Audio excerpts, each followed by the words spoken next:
आप लोग उसको पढ़े हैं एक बार? नहीं मैम, टाइम नहीं मिला, कॉलेज से आया, खाना में खा के अभी जस्ट।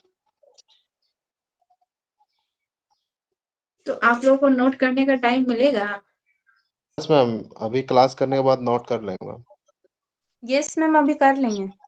आप उसको नोट जरूर कीजिएगा, क्योंकि एक बार अगर हम बताएंगे और एक बार खुद से आप लोग पढ़ेंगे तो वो चीज आप लोग के माइंड में रहेगा। क्लास करने के बाद नोट कर लेंगे मैम। ठीक है।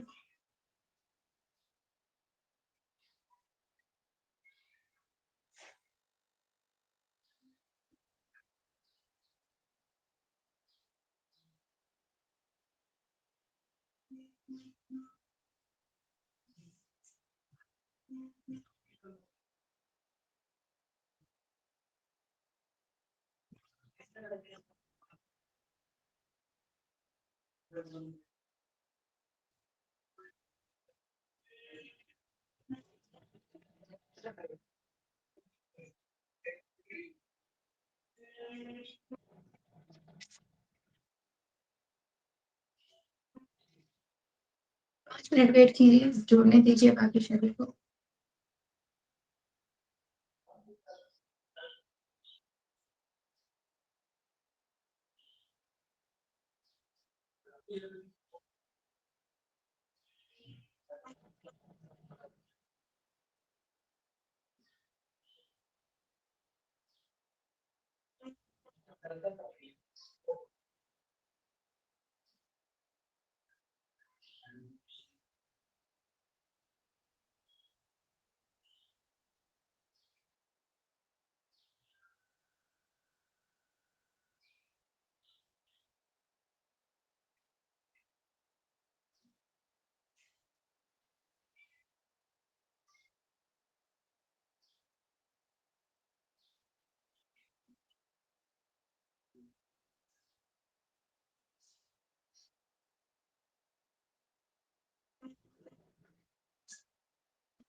चलिए स्टार्ट करें। ऑलरेडी 5 हो गया, 35 हो गया। हम लोग कल लिए थे आनुवांशिकता का नियम, है ना, लॉ ऑफ हेरिडिटी। सारा पॉइंट्स हम आप लोग को कल बता दिए थे, लिखवा दिए थे कि आनुवांशिकता के क्या क्या हम लोग के रूल्स हैं। आज केवल हम उसको आप लोगों को डिस्क्राइब कर देते हैं। आप लोग के सबके पास नोट्स गया है, उसमें से जो 2 टॉपिक आप लोग को बोले थे आप लोग तो नोट किए नहीं है, तो आप लोग उसको रफ में लिख लीजिएगा। बाद में जब उसको फेयर करेंगे उस चीज को उसमें नोट डाउन कर लीजिएगा। ठीक है, चलिए फर्स्ट हम लोग का नियम था आनुवांशिकता का नियम, हम लोग लिखे थे मेंडल का नियम, लिखे थे ना। जॉर्ज मेंडल जो है,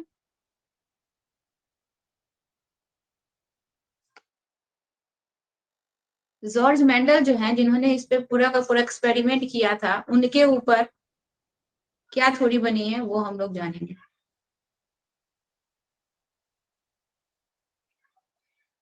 मेंडल साहब जो थे ना, बहुत ही गरीब फैमिली से बिलोंग करने वाले पर्सन थे। हायर एजुकेशन के लिए उनके पास पैसा नहीं था।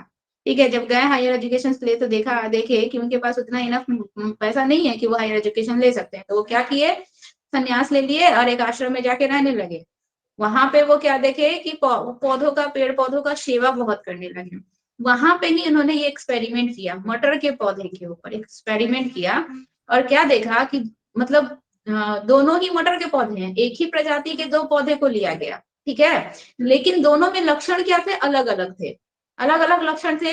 एक मटर का पौधा जो है वो बैंगनी कलर का फूल अपने ऊपर उगाता था, और दूसरा जो है वो सफेद रंग का फूल। उस दोनों ही मटर के पौधे को उन्होंने क्या किया, क्रॉस फर्टिलाई करवाया।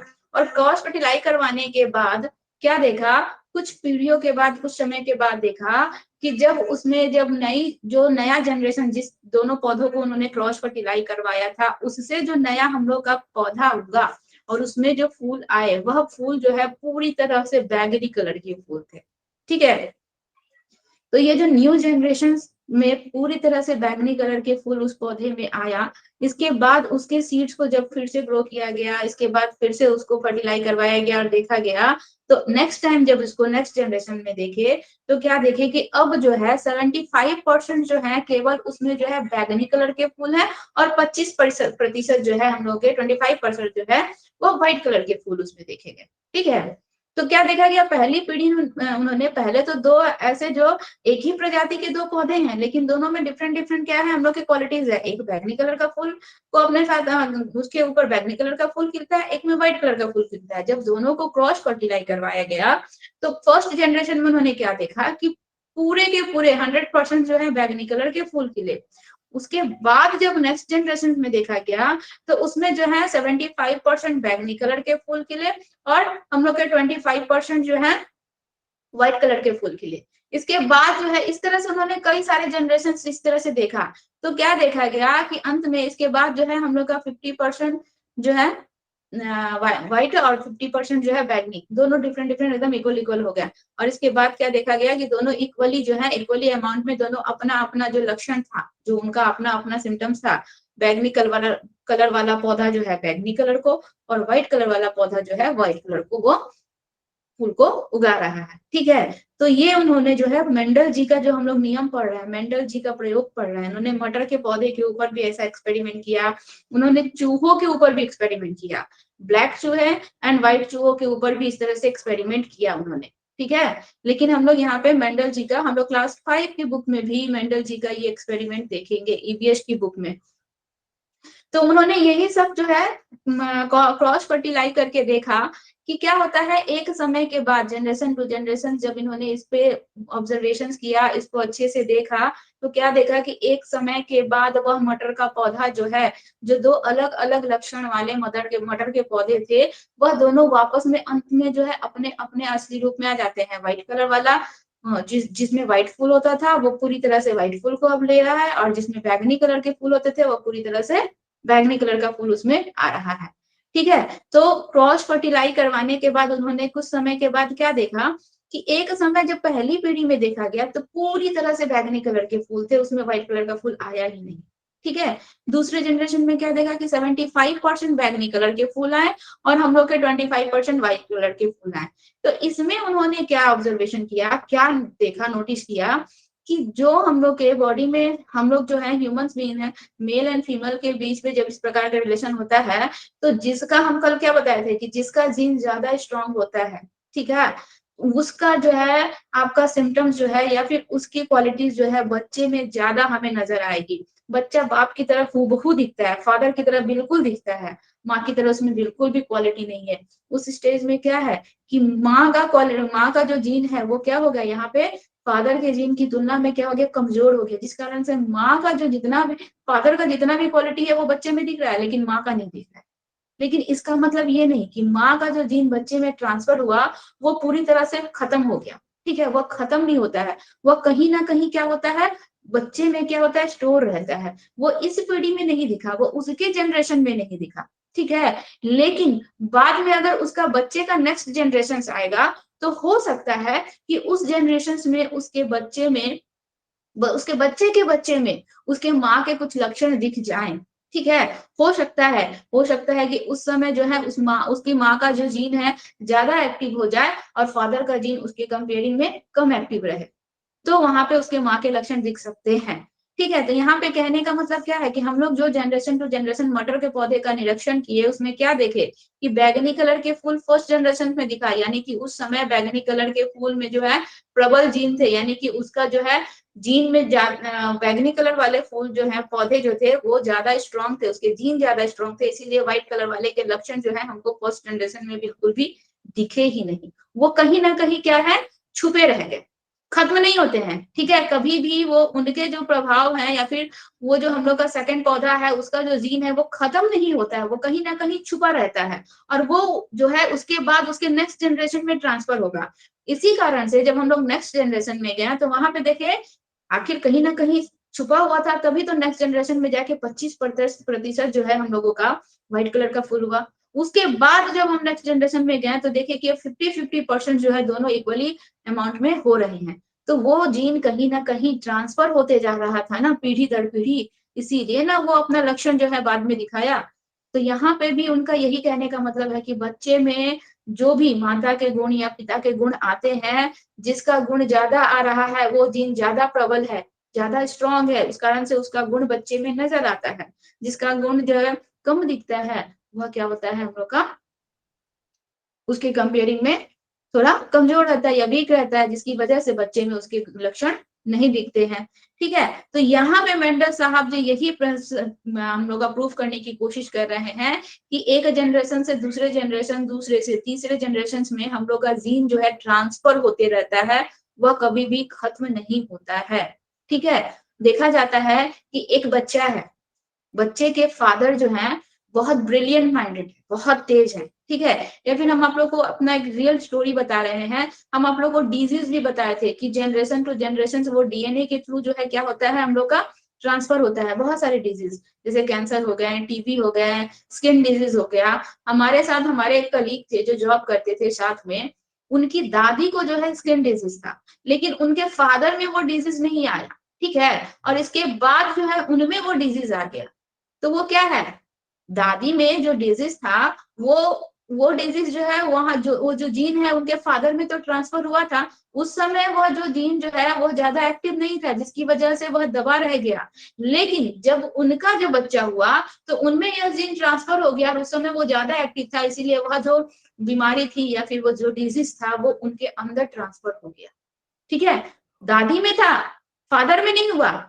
इसके बाद फिर उनको हो गया, सर को हो गया। तो ये जो हुआ ये क्या है, वो जीन उनके साथ ट्रांसफर होते जा रहा था, तभी ना इसके बाद उस जनरेशन में गया। और जब सर में आया चाहे जिस जनरेशन में अभी वो है, वो उसके बाद वो उसके आगे नेक्स्ट वाले जनरेशन में भी क्या होगा, ट्रांसफर होते रहेगा।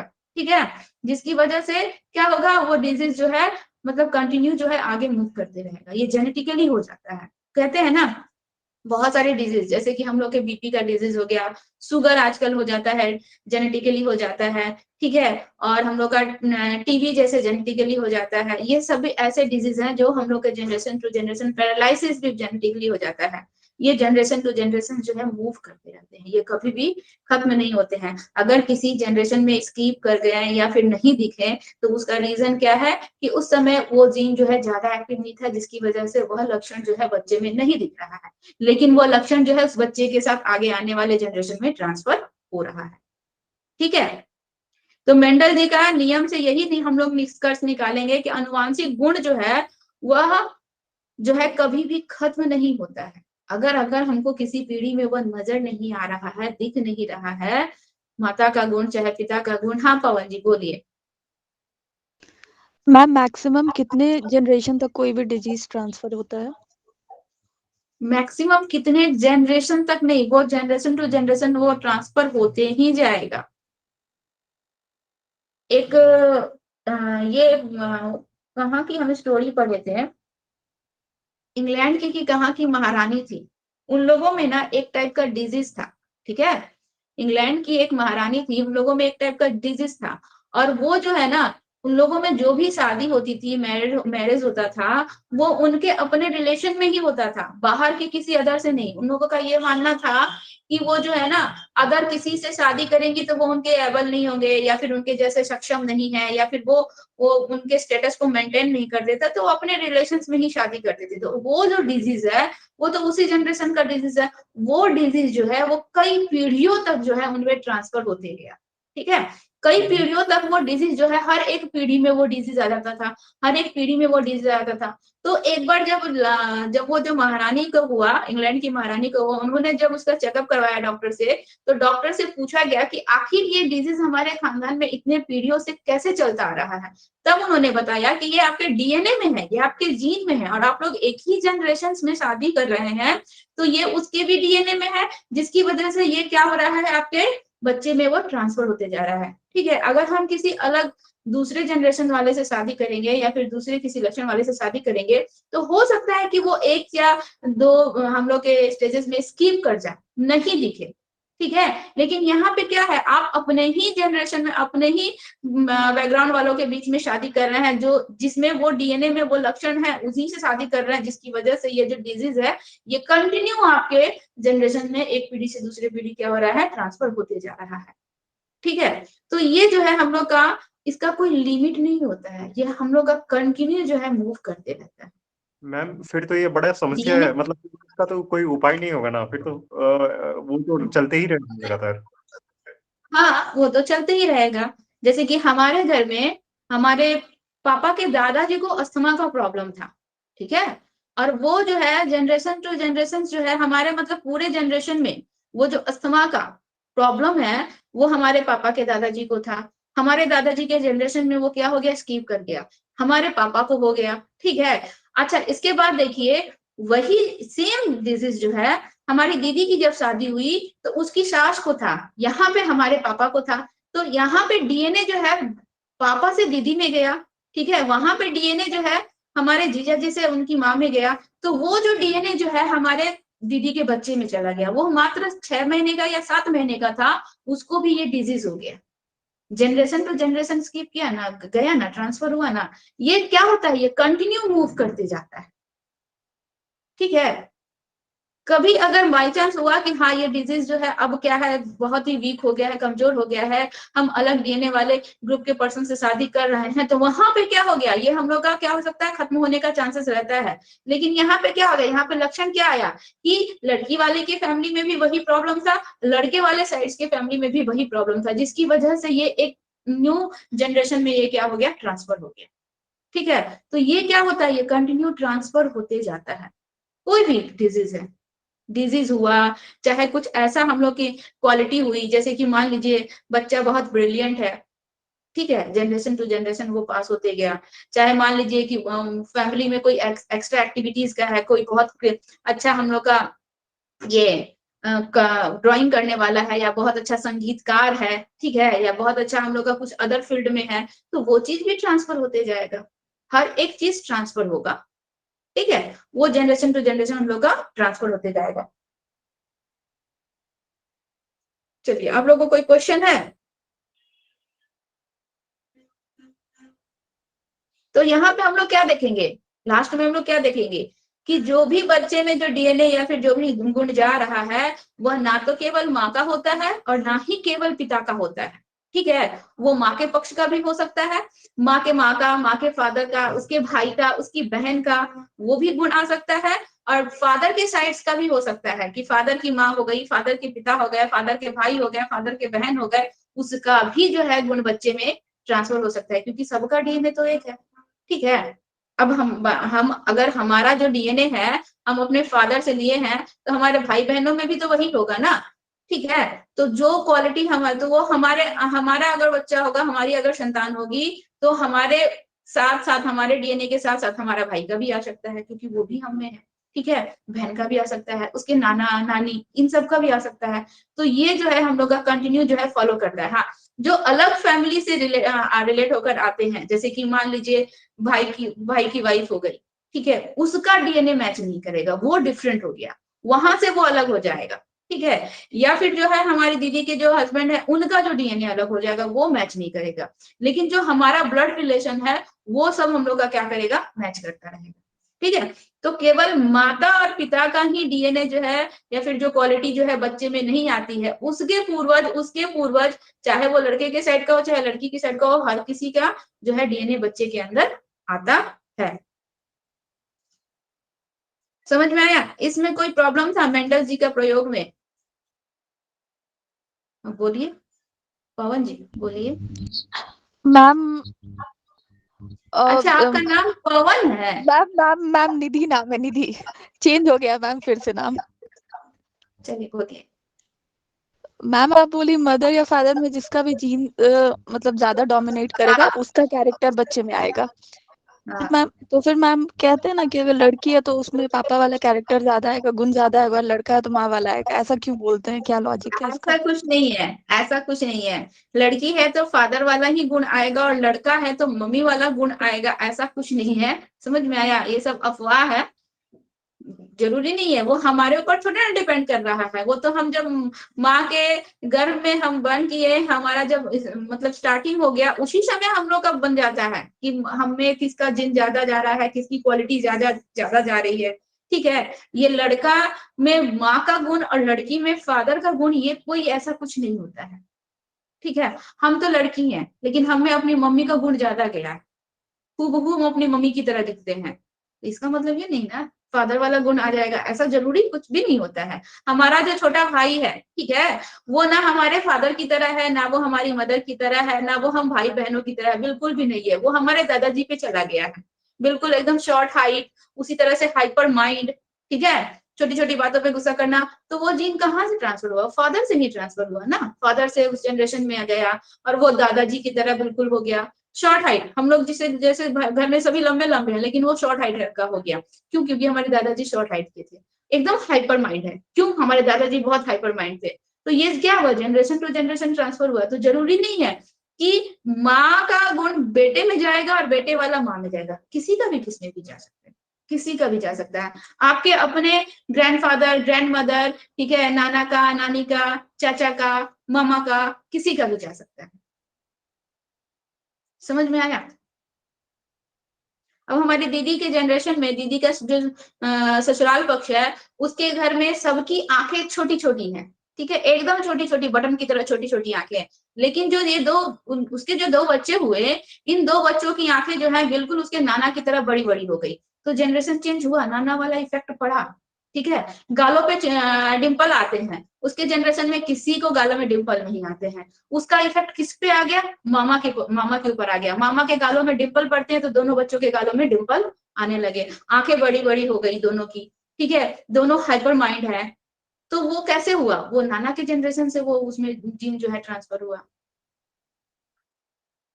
तो ऐसा कुछ नहीं है कि बेटी जो है बाप की तरह होगी और बेटा जो है माँ की तरह होगा, ऐसा कुछ नहीं है। और इसमें किसी को कोई प्रॉब्लम? इसको काहे मतलब बीएड में ऐसा जोड़ सॉरी सीटेट में इनको इसको क्यों जोड़ा गया है? ऐसा है क्या इसमें बायोलॉजी? सीटेट में इसको क्यों जोड़ा गया है? सीटेट में इसको अकेले नहीं जोड़ा गया है सुभानु जी। ठीक है, सीटेट में हम लोग अनुवांशिकता के साथ साथ पर्यावरण को भी देखेंगे, क्योंकि बच्चे का डेवलपमेंट, हम क्या बोले थे, डी इक्वल टू हम लोग का क्या होगा? डेवलपमेंट इक्वल टू हम लोग का क्या होगा? हेरिडिटी प्लस हम लोग का क्या होगा? इन्वायरमेंट होगा ना। तो हेरिडिटी और इन्वायरमेंट ये दोनों जब कंबाइंड होते हैं तो बच्चे का डेवलपमेंट होता है। हम लोग सीटेड में केवल बच्चे का डेवलपमेंट पढ़ रहे हैं। आप इसको कनेक्ट कीजिए ना, डेवलपमेंट से कनेक्ट कीजिए ना। हम लोग सीटेड जो पढ़ रहे हैं, बच्चे का डेवलपमेंट पढ़ रहे हैं ना, कि बच्चे का विकास कैसे हो रहा है हर एक फील्ड में, हर एक फील्ड में बच्चे का विकास कैसे हो रहा है। तो यहाँ पर भी हम लोग इन दोनों को, अभी हम लोग केवल अनुवांशिकता पढ़ रहे हैं। ठीक है, अभी हम लोग इसको इन्वायरमेंट से कनेक्ट करेंगे तो ये दोनों का दोनों कनेक्ट होके किससे जुड़ेगा? डेवलपमेंट से जुड़ेगा। यह दोनों होगा बच्चों में तो ही बच्चे का डेवलपमेंट होगा। बच्चे को अच्छा हेरिडिटी मिलेगा, अच्छी आनुवंशिकता मिलेगी, तो ही बच्चा जो है इन्वायरमेंट में जाएगा तो वो ग्रो करेगा। बच्चे को कोई हेरिडिटी ही नहीं मिलेगी, उसको कोई देने ज्यादा गुण ही नहीं मिलेगा, तो बच्चा ग्रो कहाँ से करेगा? हमारे अंदर कोई क्वालिटी ही नहीं है और आप हमको डॉक्टर इंजीनियर बनाना चाहोगे तो क्या हम बन पाएंगे? नहीं। तो डीएनए जो क्या है? हमारी क्वालिटी है, हमारा गुण है, हमारा लक्षण है। वो एक हमारे इन्वायरमेंट में आता है, उसको सही इन्वायरमेंट मिलता है, सही उसको एटमोस्फेयर मिलता है, हर एक चीज उसको प्रॉपर अमाउंट में मिलता है, तो बच्चे का विकास होता है। बच्चा जो है माता पिता से डीएनए के द्वारा एक बहुत अच्छा संगीतकार बनने वाला गुण लेकर आया। ठीक है, लेकिन उसको सही इन्वायरमेंट नहीं मिला तो उसका वो डीएनए का क्या फायदा? उसके वो क्वालिटी का क्या फायदा? नहीं फायदा ना। तो बच्चा यहाँ पे क्या कर रहा है? डेवलप कर रहा है ना। ठीक है, एक रेसलर है, रेसलर का बच्चा जो है उसमें भी रेसलिंग वाला क्वालिटी है। ठीक है, डीएनए के थ्रू उसमें भी रेसलिंग वाला क्वालिटी आया, लेकिन उस बच्चे को वैसा इन्वायरमेंट नहीं मिला, वैसा उसको माहौल नहीं दिया गया। तो बच्चा, एक रेसलर का बच्चा क्या रेसलर बन पाएगा? वो ग्रो कर पाएगा? वो जिस फील्ड में ग्रो करना चाहता है या डेवलप करना चाहता है, क्या उस फील्ड में आगे बढ़ पाएगा? नहीं बढ़ पाएगा। ठीक है, तो इसको केवल अनुवांशिकता को हम लोग लेके नहीं चलेंगे, अनुवांशिकता प्लस हम लोग का पर्यावरण, इन दोनों को हम लोग को एक साथ लेकर चलना है। और इन दोनों से क्या हो रहा है? बच्चे का विकास हो रहा है। आया समझ में सुभानु जी? अभी हम लोग एक ही पढ़ रहे हैं, अभी हम लोग इन्वायरमेंट नहीं पढ़े हैं, इसको इंडिविजुअली हम लोग इसको डिस्कस कर रहे हैं। भानु, कोई प्रॉब्लम है, कोई डाउट है ठीक है। तो बोल दीजिए। डाउट नहीं है ना? नो मैम, अभी क्लियर होगा, अभी क्लियर होगा।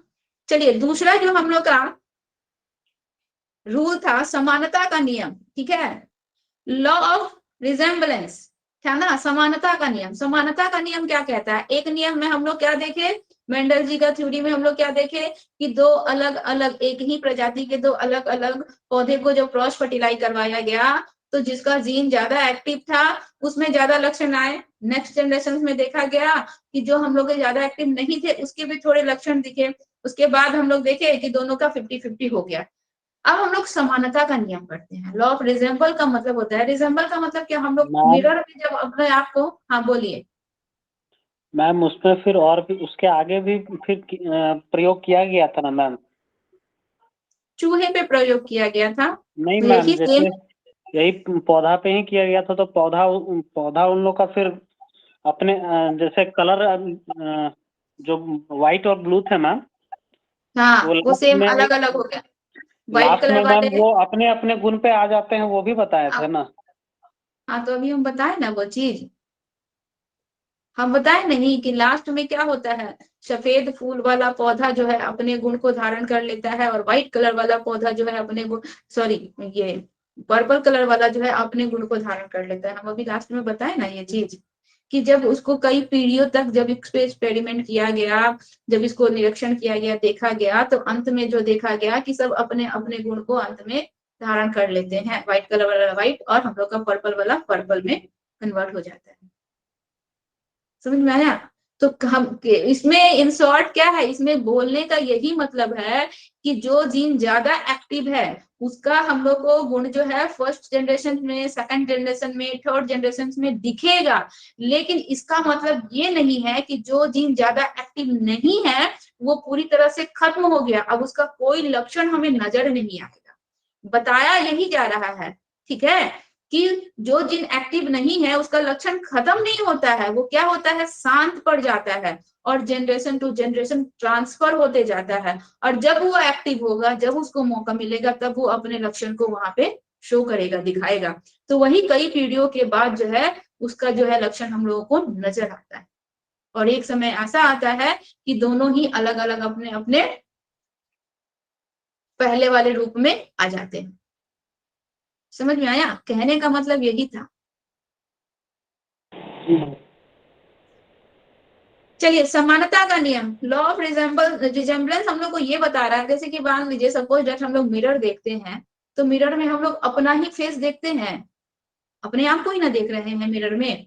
तो यहाँ पे समानता का नियम ये बताता है कि कुछ जो बच्चे होते हैं वो हूबहू अपने माता पिता की तरह होते हैं, ठीक है, जैसे माता पिता वैसे बच्चे।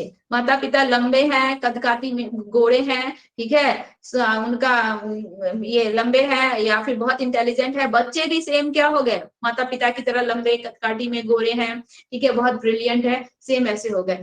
यहाँ पे क्या देखा गया है, एक फैमिली ऐसी है जिसमें माता पिता क्या है, शॉर्ट हाइट के हैं, कर्ली हेयर है, ठीक है, कलर डार्क है। बच्चे भी सेम टू सेम वैसे ही पैदा हुए, बच्चे भी क्या है, कदकाठी में छोटे हैं, कर्ली हेयर है, डार्क कलर है। कहीं देखा गया कि माता पिता बहुत ब्रिलियंट है, बच्चे भी बहुत ब्रिलियंट हुए। कहीं देखा गया कि माता पिता मंद बुद्धि वाले हैं, बच्चे भी मंद बुद्धि वाले हो गए। इसको कहते हैं हम लोग समानता का नियम, जैसे माता पिता वैसी संतान, ठीक है, जैसे माता पिता वैसी उसकी संतान जो है जन्म ली। इसको हम लोग क्या कहेंगे, समानता का नियम। मतलब जैसे माता पिता में जो गुण रहेंगे बच्चे में सेम टू सेम वही गुण ट्रांसफर होगा, बच्चा हूबहू वैसा ही दिखेगा हर एक चीज में, हर एक लक्षण में। ये क्या बताता है, ये हम लोग का समानता का नियम बताता है, ठीक है। सुंदर माँ बाप हैं तो बच्चे भी सुंदर हैं, कुरूप माँ बाप के बच्चे हैं, कुरूप माँ बाप के बच्चे जो है कुरूप हो गए, ठीक है। इसके बाद हम लोग क्या देखेंगे कि कहीं कहीं पे माँ बाप जो होते हैं बहुत ही शॉर्ट हाइट, जिसको हम लोग बौना बोलेंगे, एकदम ही शॉर्ट हाइट के होंगे, उसके बच्चे भी वैसे हो जाते हैं, ठीक है। तो ये हम लोग का समानता का नियम कहलाता है। जैसा मतलब जैसे मिरर में हम लोग अपने आप को देखते हैं वैसे ही उसकी संतान भी हूबहू जो है ऐसे फैमिली बहुत से होते हैं, मतलब आप उसके पेरेंट्स को नहीं जानते हो, ठीक है, बच्चे को देखे हो, पेरेंट्स को नहीं जानते हो, लेकिन बच्चे से पेरेंट्स का फेस इतना ज्यादा मैच करता है कि बिना आप उसको जाने पहचाने, बिना उसको जाने आप उसको पहचान जाओगे कि ये इसके पेरेंट्स है, ठीक है। तो हूबहू मिलने वाला जो है नियम जो क्या बताता है, हम लोग का समानता का नियम बताता है। इसके बाद नियम नंबर 2 है, इसमें कोई डाउट नहीं होगा समानता के नियम में किसी को? No ma'am. इसके बाद है नियम नंबर 3 जो है हम लोग का भिन्नता का नियम, लॉ ऑफ वेरिएशन, ठीक है। भिन्नता का नियम कभी कभी क्या हम लोग को बताता है, देखिए ये लॉ हम लोग को क्या बताता है कि माता पिता में जो क्वालिटी है, जो गुण है, बच्चे में क्या हो गया, उससे डिफरेंट गुण आ गया। माता पिता बहुत तेज तर्रार है, बुद्धिमान है, बच्चा मंदबुद्धि हो गया, ठीक है। देखेंगे कि एक बहुत अच्छा रेसलर है, ठीक है, उसका बच्चा जो है एकदम वीकली जो है शरीर से एकदम कमजोर हो गया, फिजिकली बहुत कमजोर हो गया। देखेंगे कि एक बहुत साधु संत का बेटा है, ठीक है, एकदम शांत स्वभाव वाला, उसका बच्चा जो है एकदम हाइपर माइंड हो गया, ठीक है, बात बात पे गुस्सा करने वाला, बात बात पे झगड़ा करने वाला, ऐसा हो गया। तो भिन्नता का नियम क्या बता रहा है, लॉ ऑफ वेरिएशंस क्या बता रहा है कि माता पिता में जो गुण है या जो क्वालिटी है, उससे भिन्न उसके बच्चे में हम लोग को गुण या क्वालिटी नजर आ रही है। बुद्धिमान, कभी कभी ये भी देखा जाता है कि माँ बाप जो है ना मूर्ख है, मंद बुद्धि है, लेकिन बच्चा एकदम ब्रिलियंट हो गया, तेज तर्रार हो गया।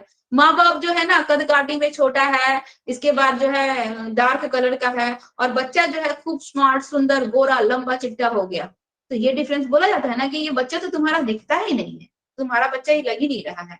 तो ये जो डिफरेंस हम लोग को नजर आता है, ये हम लोग का लॉ ऑफ वेरिएशन कहलाता है। ऐसा होता क्यों है, क्यों होता है बताइए? एक मंद बुद्धि माता पिता का बच्चा जो है शार्प माइंडेड हो गया, बहुत ब्रिलियंट हो गया, ऐसा क्यों होता है बताइए तो राहुल जी।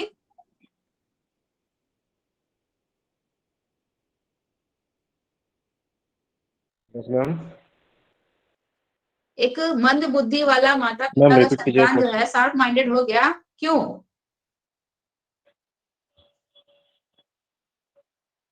मैम इसमें पर्यावरण और अनसहिता का दोनों का हम अभी तो पर्यावरण पढ़ाए ही नहीं है निशांत जी। फिर भी मैम दोनों का गुण आया ना मैम। अगर दोनों का गुण कैसे है? मैम इसलिए क्योंकि पहले का मैम जो अगर वो पूर्वजों उनके का माता गुण था पिता अगर उसमें कहीं ना अनपढ़ है, कहीं अगर वो उस बच्चे को अगर कहीं रख दिया तेजी जाए तो होते आ तेज रहा हो है। जाएगा मैम। तो पर्यावरण यहाँ पे और वंशाकुरण मैम, माता पिता दोनों कमजोर है, लेकिन उसके पूर्वज में कभी ना कभी कोई अगर तेज हुए होंगे तो वो भी आ सकता है मैम।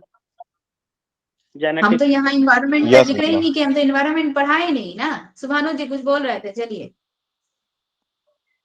मैम क्वेश्चन को फिर रिपीट कीजिएगा, हम बताए आंसर। बोल रहे हैं कि लॉ ऑफ वेरिएशन जो है कि पेरेंट्स जो है एकदम मंदबुद्धि है, ठीक है, डल माइंडेड है, लेकिन बच्चा एकदम शार्प माइंडेड हो गया, बहुत तेज तर्रार हो गया, स्मार्ट, लंबा चौड़ा दिखने लगा। पेरेंट्स कदकाठी में छोटे हैं, डार्क हैं, कलर में डार्क हैं, लेकिन बच्चा जस्ट उनसे ऑपोजिट हो गया। ऐसा क्यों हो रहा है, ऐसा क्यों होता है? जीन का ट्रांसफर के कारण मैम, वो जीन हो के सकता है कि ट्रांसफर मम्मी के कारण। पापा। हम अभी इन्वायरमेंट का तो जिक्र ही नहीं किया, हम तो इन्वायरमेंट पढ़ा ही नहीं है। जीन के ट्रांसफर के कारण, जैसे कि अभी अभी हम आप लोग को एक एग्जांपल दिए, अभी अभी जस्ट हम अपने घर का एग्जांपल दिए कि मेरा जो भाई है वो शॉर्ट हाइट का है, जबकि हम लोग जो है मम्मी पापा भाई बहन सब हम लोग मीडियम हाइट के हैं, शॉर्ट हाइट के नहीं है। लेकिन मेरा भाई जो है शॉर्ट हाइट का हो गया, बहुत हाइपर माइंडेड हो गया। किस लिए हो गया? वो जीन जो है उसको अपने पूर्वजों से मिल गया, ठीक है। तो ऐसा वेरिएशन देखने को मिलता है, चाहे हमारे एक चाचा है वो मंदबुद्धि है और उनके बच्चे एकदम ब्रिलियंट, तेज, ठीक है, स्टार्टिंग से लेके एंड तक क्लास में फर्स्ट आने वाले, हर एक फील्ड में आगे, मतलब वो बहुत ही तेज। जो है अदर्स लोग जो है नेबर्स लोग, पड़ोसी आसपास या फैमिली के मेंबर जब देखते हैं तो क्या बोलते हैं कि ये बच्चा इसका कैसे हो गया, ये तो खुद मंदबुद्धि का है, तो इसके बच्चे इतने तेज तर्रार, ऐसे प्राय लोग बोलते हैं, ठीक है, कि ये तो काली है, इसका बच्चा इतना गोरा कैसे हो गया। होता है ना कि जनरेशन कैसे चेंज हो गया अचानक से। पेरेंट्स दोनों, मम्मी पापा दोनों काले हैं, बच्चा अचानक से गोरा हो गया। मम्मी पापा दोनों डल बुद्धि के हैं, बच्चा बहुत ब्रिलियंट हो गया, ठीक है। तो ये क्या होता है, हम लोग के जीन से ट्रांसफर हो रहा है, जीन के कारण जो है हम लोगों में डिफरेंट वेरिएशंस, हम लोग में क्वालिटी नजर आती है। एक जीन से दूसरे जीन, दूसरे से तीसरे जीन में। अभी अभी मेंडल जी का लॉ हम यही ना बताएं कि वो हम लोग का कभी खत्म नहीं होता है, वो हम लोग का ट्रांसफर होते जाता है, और जब वो ज्यादा एक्टिव होता है वो उस जनरेशन में जो है हम लोग को नजर आता है। तो ये हम लोग का कहलाता है लॉ ऑफ वेरिएशंस। ठीक है, देखिए क्या बोल रहा है कि एक ही माता पिता के कई बच्चे भी होंगे ना, जैसे कि एक ही माता पिता के 2-3 संतानें हैं, तो एक संतान जो है वो क्या है हम लोग का बहुत ही डल बुद्धि वाला है, एक संतान जो है कदकाठी में छोटा हो गया या फिर डार्क कलर हो गया, और एक संतान जो है वो कदकाठी में लंबा हो गया, हम लोग का ये कलर में भी एकदम फेयर है और बहुत शार्प माइंडेड है। तो ऐसा क्यों है? जीन के वेरिएशन के कारण एक में किसी का लक्षण आया, एक में किसी दूसरे का लक्षण आया, एक में किसी तीसरे का लक्षण आया। तो जीन के वेरिएशंस के कारण हम लोग को यहाँ पे बहुत सारे बच्चों में, एक ही माता पिता के संतान में हम लोग को अलग अलग वेरिएशंस देखने को मिलता है। ठीक है, इसमें कोई डाउट है लॉ ऑफ वेरिएशन में? No ma'am. चलिए अगला है हम लोग का 4th पॉइंट है प्रत्यागमन का नियम, इसको हम लोग कहते हैं लॉ ऑफ रिग्रेशन। ठीक है, प्रत्यागमन का नियम, इससे सबसे ज्यादा क्वेश्चंस पूछता है प्रत्यागमन का नियम, लॉ ऑफ रिग्रेशंस। ये क्या बताता है? ये बताता है कि बच्चे में जो है ना, माता पिता में जो गुण है, मतलब माता पिता में जो स्पेशल हम लोग की क्वालिटी है, जो विशेष गुण है, बच्चे उस विशेष गुण को अडॉप्ट ना करके, उनमें जो माता पिता की जो सबसे लो क्वालिटी का जो गुण होता है ना, लो क्वालिटी वाला होता है, उसको वो क्या करते हैं, एक्सेप्ट करते हैं। जैसे कि माता पिता जो है बहुत अच्छे संगीतकार हैं, तो बच्चा जो है, और उसमें पिता बहुत अच्छे संगीतकार हैं, तो पिता के वो अच्छे गुणों को वो एक्सेप्ट ना करके, उसमें जो पिता का जो अच्छा गुण है वो गुण पिता बच्चे में नहीं आता है, और पिता का जो सबसे लोएस्ट क्वालिटी वाला जो होता है ना, वो बच्चे में आ जाता है। यानी कि अच्छे गुणों को छोड़कर वो निम्न गुणों को क्या करता है, अपना लेता है। इसको हम लोग कहते हैं प्रत्यागमन का नियम, लॉ ऑफ रिग्रेशन।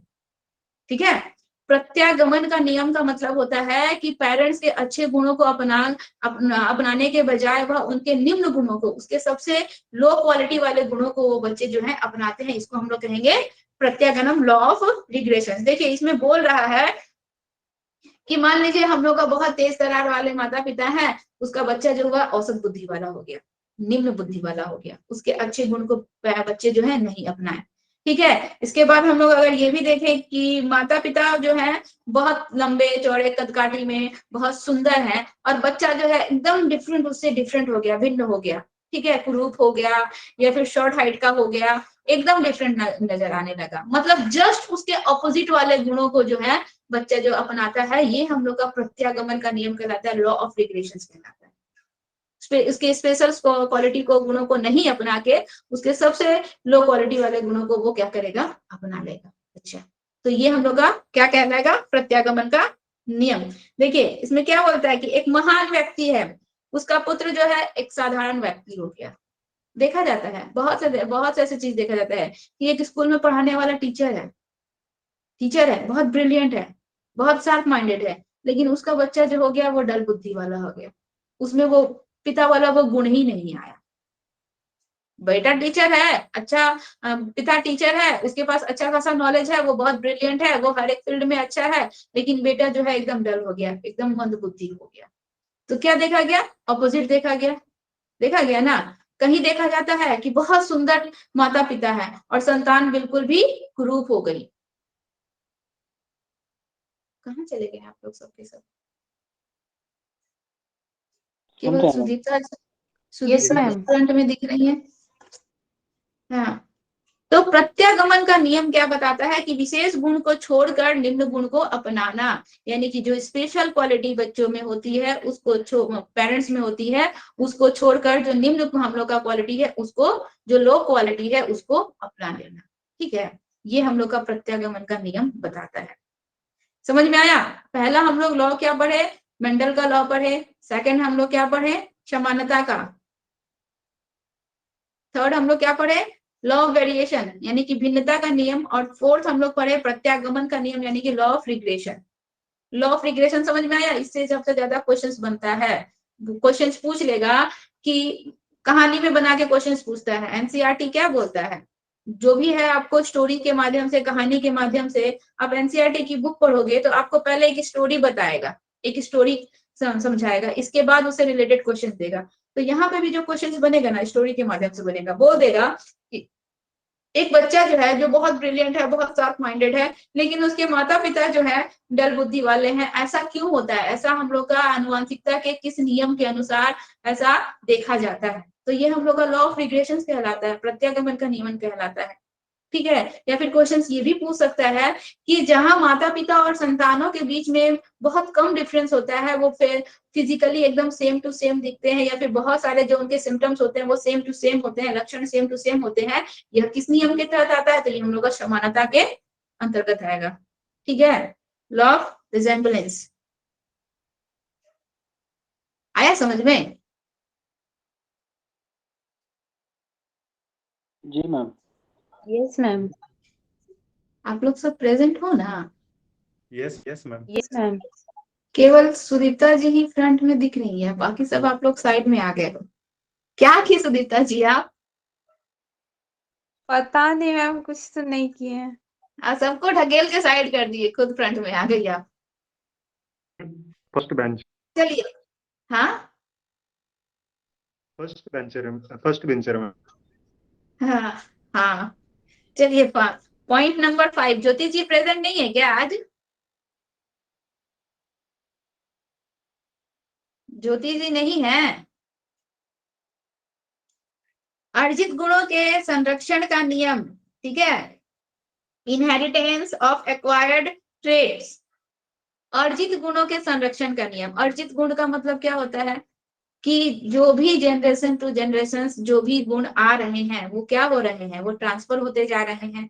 तो वो क्या होता है, कभी ना कभी किसी ना किसी बच्चे में वो हम लोग को नजर आता है, नजर आएगा ना। मान लीजिए एक जनरेशन है, आप जैसे कि अभी हमसे कोई क्वेश्चन पूछा कि ये कब तक चलता है, कब तक चलता है। जैसे कि अभी हम जहाँ स्कूल में पढ़ाते हैं वहां पे एक टीचर है, उनके आईज में कुछ प्रॉब्लम है, ठीक है। तो वो जब डॉक्टर को दिखाई तो डॉक्टर कह रहा है कि आपका ये जेनेटिकली है, आपके जनरेशन से आपको ये ट्रांसफर हुआ है। तो बोल रही है कि हम अपने जनरेशन में किसी को देखे ही नहीं है, ना अपने फादर को देखे, ना अपने ग्रैंडफादर को देखे, ना उनके ग्रैंडफादर में ऐसा कुछ था, तो हम ऐसा देखे ही नहीं है। तो हो सकता है वो उससे पहले के जनरेशन में हो, जो कि उस टाइम से वो क्या था, एकदम सुप्त पड़ा हुआ था, शांत था, ठीक है। अचानक से जैसे कि हम लोग का ये एक्टिव वोल्केनो होता है ना, एक्टिव वोल्केनो नहीं, हम लोग का डोमिनेंस वोल्केनो होता है, शांत रहता है, शांत रहता है, अचानक से कहीं क्या होता है, अचानक से उसमें वोल्केनो निकलने लगता है, फूट पड़ता है। सेम वही है, वो कई जनरेशन से क्या हो रहा है, हम लोग का ट्रांसफर होते आ रहा है, और अचानक से जो है कई जनरेशन के बाद जो है वो एक्टिव हो गया, ठीक है। तो ये है हम लोग का क्या है, अर्जित गुणों के संक्रमण का नियम। यानी कि जो भी गुण अर्जित गुण है, पेरेंट्स जो है, पेरेंट्स के थ्रू जो है बच्चे जो एक्वायर कर रहे हैं, उसको स्टोर करते हुए एक जनरेशन से दूसरे जनरेशन ट्रांसफर कर रहे हैं, वो बच्चों में हम लोग का कभी ना कभी नजर आता है। वो कभी भी ऐसा नहीं है कि खत्म हो गया, समाप्त हो गया, ठीक है। जैसे कि हमारी जो कलीग है, जो टीचर हैं, बोलती है कि हम आज तक, हमारे पेरेंट्स भी बोले हैं कि आज तक हमारे जनरेशन में आई का ऐसा कोई प्रॉब्लम किसी को नहीं था, लेकिन हो सकता है जब डॉक्टर बोल रहा है कि जनरेशन प्रॉब्लम है, तो हो सकता है कि वो उनके बहुत पहले किसी जनरेशन में ऐसा कुछ हुआ हो, जिसकी वजह से वो क्या है, ट्रांसफर होके आज अभी जो है एक्टिव हो गया और इनमें वो दिख गया, ठीक है। तो ये हम लोग का क्या कहलाता है, अर्जित गुणों के संक्रमण का नियम। इसको ये आप लोगों को क्लियर हुआ? जी यस मैम। हाँ, कुछ पूछना है तो पूछिए।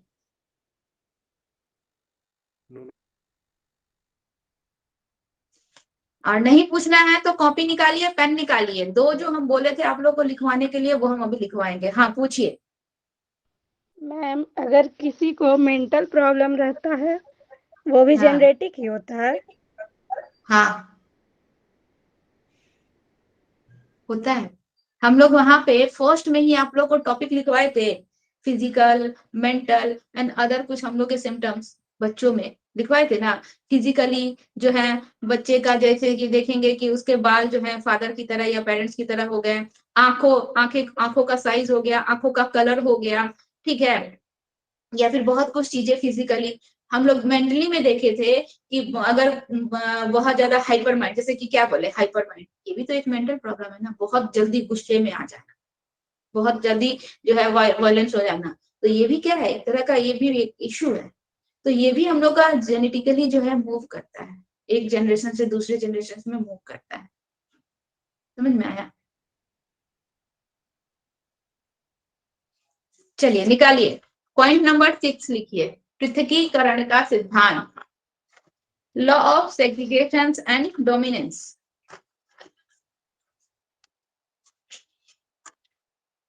Law of segregation and dominance लिखिए। जो गुण पहली सक्रिय पीढ़ी में दबा रह गया है,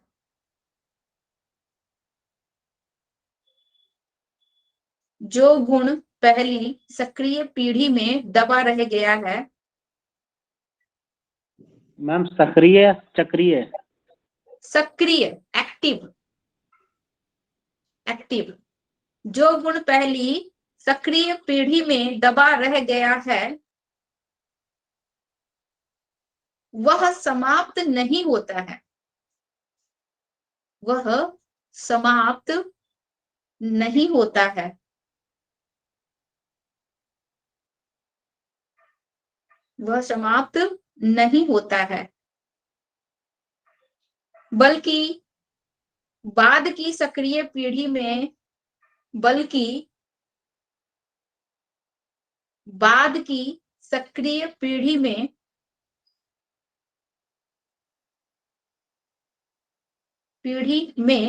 कुछ सदस्यों में दिखाई देता है,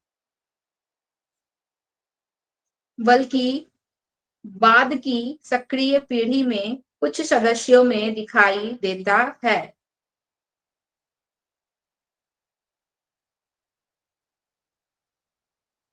ठीक है, आगे लिखिए। यानी इस नियम के अनुसार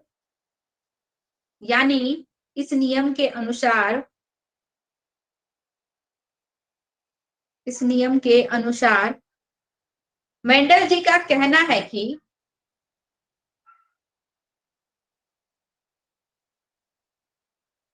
इस नियम के अनुसार मेंडल जी का कहना है कि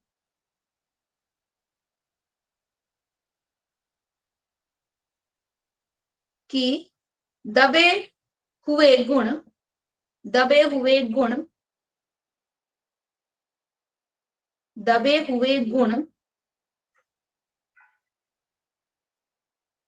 अन्य गुणों के साथ,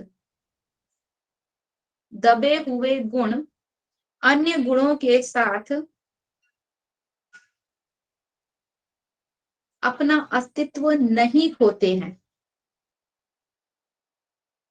दबे हुए गुण अन्य गुणों के साथ अपना अस्तित्व नहीं खोते हैं,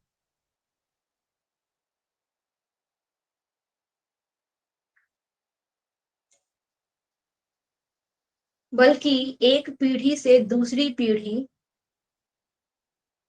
बल्कि एक पीढ़ी से दूसरी पीढ़ी,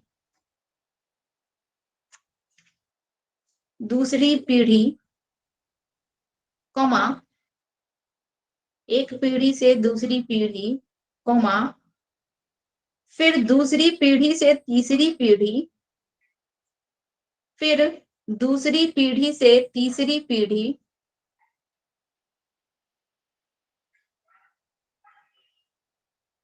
दूसरी पीढ़ी से तीसरी पीढ़ी तक, दूसरी पीढ़ी से तीसरी पीढ़ी तक मूल रूप से अलग अस्तित्व बनाए रखते हैं। दूसरी पीढ़ी से तीसरी पीढ़ी तक मूल रूप से अलग अस्तित्व बनाए रखते हैं।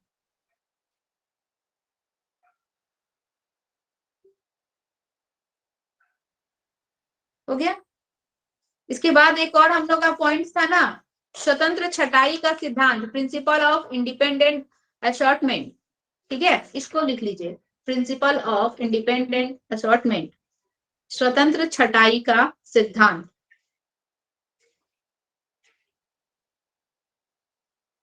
चलिए लिखिए। यह सिद्धांत बताता है कि ma'am principle of independent principle of independent assortment, ASSORTMENT, principle of independent assortment. ठीक है, लिखिए। यह सिद्धांत बताता है कि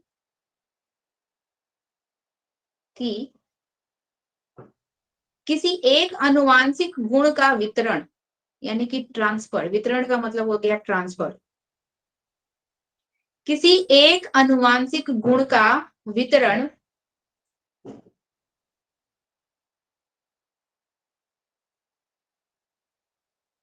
किसी एक अनुवांशिक गुण का वितरण दूसरे अनुवांशिक गुण के वितरण से प्रभावित नहीं होता है। दूसरे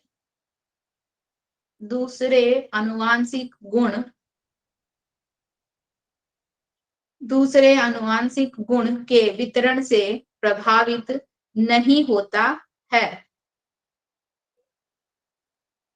प्रभावित नहीं होता है अर्थात स्वतंत्र होता है।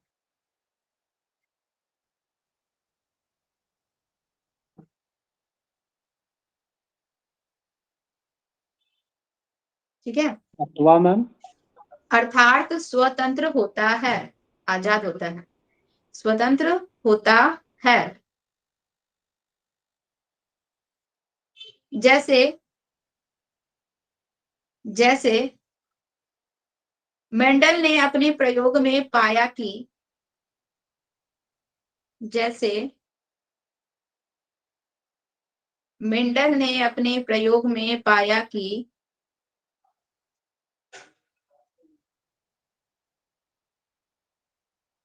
मटर के पौधे के फूल का रंग,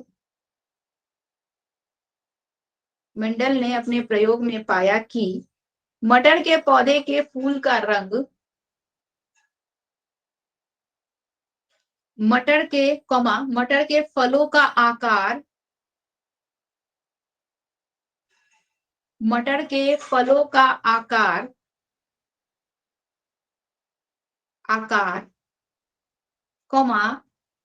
डंठल की लंबाई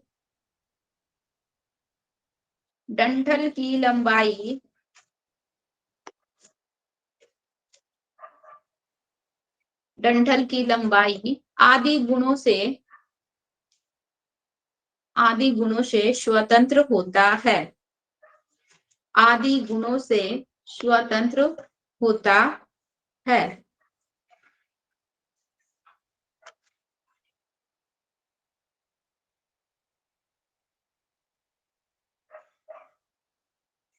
ठीक है, हो गया। Law of segregation and dominance, पृथकीकरण का सिद्धांत मीन्स अलग। ठीक है, इसमें हम लोग क्या पढ़े, पृथक्करण का सिद्धांत क्या बता रहा है?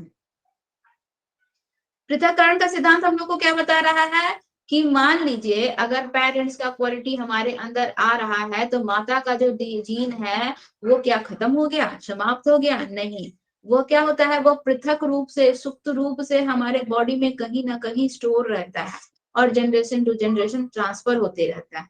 ठीक है, और जब उसको मौका मिले, जैसे यहाँ पे क्या बोले थे, डोमिनेंस, एक्टिव हम लोग का वॉल्केनो होता है ना, एकदम शांत रहा और अचानक से क्या हो गया, हम लोग का एक्टिव हो गया। तो वही है, ये पृथकीकरण का सिद्धांत में हम लोग को यही बता रहा है कि हमारे जनरेशन का कोई एक क्वालिटी है या गुण है जो हमारे जनरेशन में कई पीढ़ियों से नजर नहीं आ रहा है। ठीक है, लेकिन अचानक से वो क्या हो गया, एक्टिव हो गया, वो हम लोग के इस जनरेशन में वो नजर आने लगा, वो क्वालिटी जो है, वो गुण जो है वो बच्चों में दिखने लगा।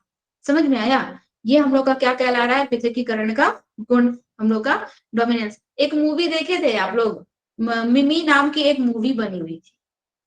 ठीक है, देखे थे ये मूवी? वो मूवी भी हम लोग का ये अनुवांशिकता हेरिडिटी को ही दिखा रहा है।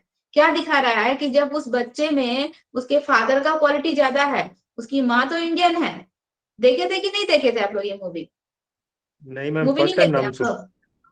हाँ, नो मैम नहीं देखे हैं।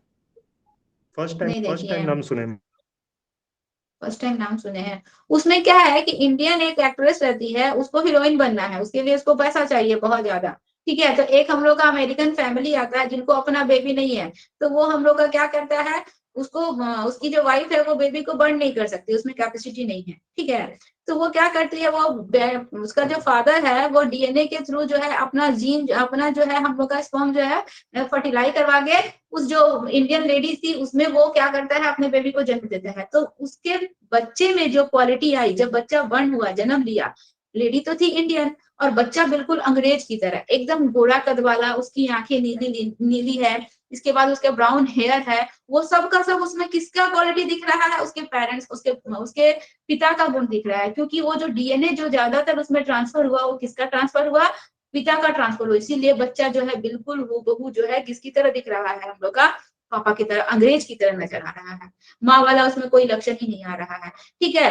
तो वह बच्चा जो है, अब उसमें तो वो इंडियन लेडी का भी हम लोग का डीएनए है और जो वो फॉरेनर आदमी है उसका भी डीएनए है। अब वो जो डीएनए उसका जो है क्या होगा, एक जनरेशन से दूसरे, दूसरे से तीसरे, तीसरे से चौथे में ट्रांसफर होगा, ठीक है। मान लीजिए अभी जो है उसका पापा वाला जीन जो ज्यादा एक्टिव है, बच्चा अंग्रेज की तरह दिख रहा है, उसका कर्ली हेयर है, ब्राउनी हेयर है, आईज उसके ब्लू है, ठीक है, एकदम फेयर है।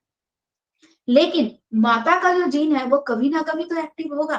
वो क्या है, वो क्या है, हम लोग का पृथकीकरण का मतलब वो क्या है, सुसुप्त रूप में, शांत रूप में, कहीं ना कहीं एक जगह शांत बैठा हुआ है। जब वो पावर में आएगा, जब वो एक्टिव होगा, वो अपना लक्षण जो है बच्चे में नजर जरूर हम लोग को दिखाएगा, ठीक है। ये हम लोग का सेग्रीगेशन वाला रूल ये बताता है कि उसको हम लोग ये ना समझे कि वो पूरी तरह से खत्म हो गया है या नष्ट हो गया है, अब आगे आने वाले जनरेशन में माता वाला कोई क्वालिटी आएगा ही नहीं, नहीं, ऐसा नहीं है। वो आज नहीं तो कल, कल नहीं तो परसों, परसों नहीं तो मतलब कभी ना कभी किसी ना किसी जनरेशन में वो जरूर नजर आएगा। कई जनरेशन के बाद भी नजर आए, लेकिन नजर आएगा, ठीक है। वो खत्म नहीं होगा, कभी भी वो खत्म नहीं होता है। वो हम लोग का बॉडी के अंदर कहीं ना कहीं क्या होता है, सुप्त रूप में, शांत रूप में स्टोर रहता है। समझ में आया? ये हम लोग का कहलाता है पृथकीकरण का सिद्धांत। इसके बाद जो लास्ट पॉइंट है हम लोग का, स्वतंत्र छटाई का सिद्धांत। स्वतंत्र छटाई यानी कि प्रिंसिपल ऑफ इंडिपेंडेंस असॉर्टमेंट, ये क्या बोल रहा है, ये बोलता है कि हम मान लेते हैं कि हमारे अंदर फादर का डीएनए ज्यादा ट्रांसफर हुआ, पापा वाला क्वालिटी ज्यादा आया। लेकिन ऐसा नहीं है कि पापा वाला जो डीएनए ज्यादा आया वो जो है, वो जो हम लोग का कमजोर डीएनए है उसको क्या कर रहा है, उसको किसी बंधन में रख रहा है कि ठीक है हम ज्यादा एक्टिव है तो तुम नहीं आएगा, तुम्हारा कोई भी लक्षण इसमें, इसके बॉडी में नहीं दिखना चाहिए, ऐसा नहीं है। वो अपने आप में दोनों ही इंडिपेंडेंट होते हैं, आजाद रहते हैं, स्वतंत्र रहते हैं, ठीक है। पापा वाला लक्षण हमारे अंदर ज्यादा आ रहा है तो माँ वाले कुछ ना कुछ थोड़ी बहुत चीजें भी हमारे अंदर आ सकती हैं। जैसे कि मटर के पौधे में क्या हम लोगों ने, मेंडल साहब ने देखा कि बैगनी कलर का फूल जो है, बैगनी कलर वाला जो है ज्यादा एक्टिव था, तो फूल तो है बैगनी कलर का पूरी तरह से 100% वो आया। लेकिन मान लीजिए फूल वाला क्वालिटी उसमें चला गया, बाकी अदर कुछ भी क्वालिटी जा सकती है, जैसे कि डंठल का साइज जा सकता है, ठीक है, या फिर फलों का आकार जा सकता है, या फिर कुछ और छोटी बहुत हम लोग के गुण जा सकते हैं। हमारे अंदर पापा का गुण ज्यादा है, पापा की तरह हम बिल्कुल हूबहू दिखते हैं, पापा वाला हर एक हरकत हमारी है। लेकिन ऐसा तो नहीं है कि मम्मी को एकदम पूरी तरह से, मम्मी के डीएनए को पूरी तरह से एकदम रोक दिया गया है कि तुम इसके अंदर ट्रांसफर नहीं होगा। वो अपने आप में स्वतंत्र है, वह भी हमारे बॉडी में ट्रांसफर हो सकता है, कहीं ना कहीं छोटे बहुत, थोड़े बहुत गुणों में, गुणों के रूप में वो हमारे बॉडी में नजर आएगा, ठीक है। हमारे नाखून का साइज जो है, नाखून का जो आकार है वो मम्मी की तरह हो गया, ठीक है। हो सकता है कि हमारे जो ये बोलने का तरीका, या फिर जो हमारे हंसने का तरीका, या फिर गालों पे जो डिंपल आ रहे हैं वो मम्मी की तरह हो गया। तो कोई विशेष गुण नहीं आया, छोटे बहुत गुण जो है वह हमारे बॉडी में आ सकते हैं। ये होता है हम लोग का स्वतंत्र छटाई का सिद्धांत, ठीक है, असॉर्टमेंट। यानी कि किसी के ऊपर कोई बंदिश नहीं रहता है कि अगर हमारा गुण ज्यादा आ रहा है तो उसका गुण नहीं आएगा, ऐसा नहीं। वो अपने आप में स्वतंत्र रहते हैं, उसके भी थोड़े बहुत गुण जो है हमारे बॉडी में जो होते हैं वो ट्रांसफर होते हैं। हम लोग पूरी तरह से किसी एक पर्सन के हैं, एकदम बिल्कुल पापा की तरह दिखते हैं, मम्मी वाला कोई भी गुण नहीं होता है, ऐसा बिल्कुल नहीं है। थोड़े बहुत तो हम लोग में आते ही हैं, हूबहू बोलते हैं कि एकदम हूबहू मम्मी की तरह चली गई, तो पापा वाला कुछ नहीं आता है, हम हूबहू एकदम अपनी मम्मी की तरह है, लेकिन हमारी आंखें मेरे पापा की तरह है। ठीक है, हमारी मम्मी की आंखें छोटी छोटी है लेकिन पापा की आंखें बड़ी बड़ी है, तो हम पापा वाला क्वालिटी पाए। हमारे नाखून के साइज हमारे पापा की तरह है, ठीक है, लंबे लंबे, तो वो हमारे पापा वाला गुण हमारे में अंदर आया। तो जो छोटे छोटे जो है निम्न गुण जो है वह हमारे अंदर दूसरे जीन का हमारे बॉडी में ट्रांसफर हो सकता है, वो अपने आप में बिल्कुल भी क्या होते हैं, स्वतंत्र होते हैं, फ्री होते हैं, उसपे किसी प्रकार का रोक टोक नहीं होता है, वो दोनों आपस में एक दूसरे से स्वतंत्र होते हैं। ठीक है, जी मैम। क्लियर हुआ? ये हम लोग केवल अनुवांशिकता पढ़े, हम लोग ये क्या पढ़े, केवल अनुवांशिकता पढ़े। अभी हम लोग वंशन इन्वायरमेंट पढ़ेंगे। इन्वायरमेंट क्या है, इसमें आप लोग को कोई डाउट नहीं है, इसका रूल सारा याद हो गया, इसके रूल से भी हम लोग का क्वेश्चन आता है, केवल हम लोग का अनुवांशिकता से भी क्वेश्चन आता है।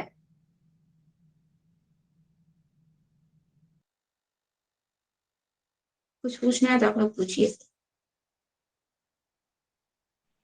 मैम ऐसा क्यों लग रहा है कि 6 नंबर पृथ्वीकरण का सिद्धांत और स्वतंत्र छटाई का सिद्धांत एक ही है?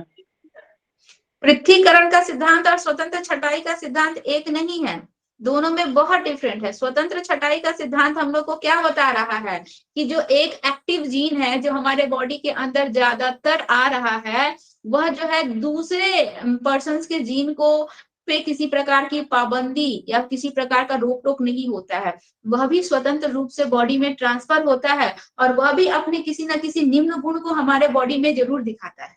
ये बता रहा है स्वतंत्र छटाई का सिद्धांत। और पृथ्वीकरण का सिद्धांत हमें ये बता रहा है कि मान लीजिए हमारा जो है एक जीन बहुत ज्यादा एक्टिव है और दूसरा जीन का कोई भी गुण हमारे बॉडी में नहीं आया, तो वो क्या है, एक जनरेशन में नहीं दिखा, दूसरे में नहीं दिखा, तीसरे में नहीं दिखा, चौथे में नहीं दिखा, बिल्कुल नहीं दिख रहा है।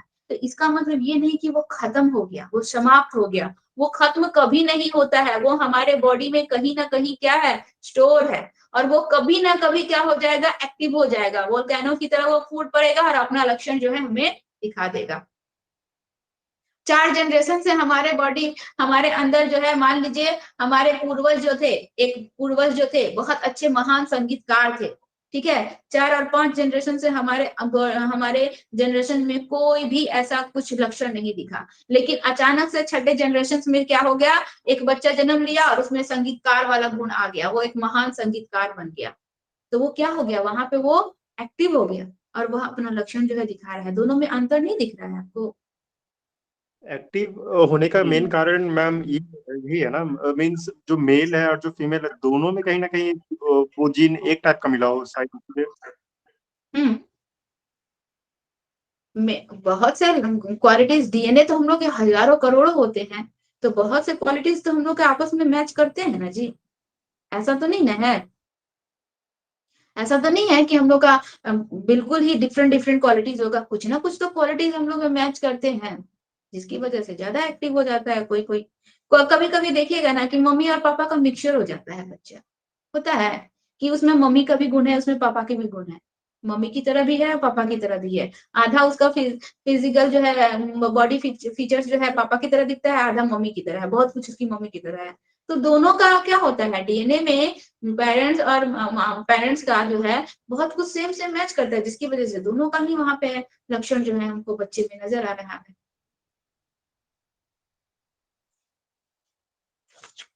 चलिए ये क्या नाम है, भूल गया, आपका नाम भूल गया। निशांत जी, निशांत जी, जी मैम। हाँ अभी भी डाउट है? पृथ्वीकरण का सिद्धांत और स्वतंत्र छटाई का सिद्धांत दोनों एक दूसरे से भिन्न है, कैसे भिन्न है अब आप हमको बताइए। मैम ये पृथ्वीकरण में होता है कि अगर एक जनरेशन में अगर वो गुण नहीं आ रहा है तो जरूरी नहीं है कि वो दूसरा तीसरा या चौथा पीढ़ी में नहीं आएगा, वो आएगा, कभी ना कभी वो गुण आएगा, उसी को पृथ्वीकरण का सिद्धांत हाँ, कहेंगे। कहने का मतलब है कि वो खत्म नहीं होता है, वो समाप्त नहीं होता है, वो कहीं ना कहीं जो है बॉडी के अंदर हम लोग का जमा स्टोर रहता है, ये पृथक्करण का सिद्धांत कहता है। और स्वतंत्र छटाई का सिद्धांत क्या कहता है कि मान लीजिए हमारे में हाई क्वालिटी वाले पेरेंट्स के गुण आ गए, तो पापा के गुण आ गए, तो कुछ लो क्वालिटी वाले मम्मी के भी गुण आ सकते हैं। मम्मी के जैसा नाखून हो सकता है, मम्मी के जैसे लिप्स हो सकते हैं, मम्मी की जैसी आईज हो सकती है। ठीक है, एकदम हम बिल्कुल भी पापा का ही सब चीज लेकर आएंगे, वो स्वतंत्र है, मम्मी वाला जीन भी स्वतंत्र है, वो भी अपना कुछ ना कुछ गुण जो है वहां पे परिलक्षित कर सकता है, वो भी वहां पे दिखा सकता है। ठीक है, उस पर किसी प्रकार का कोई बंदिश या हम लोग का रिस्ट्रिक्शन नहीं रहता है कि तुमको अपना कोई क्वालिटी वहां पे नहीं दिखाना है। क्लियर हुआ? जी मैम।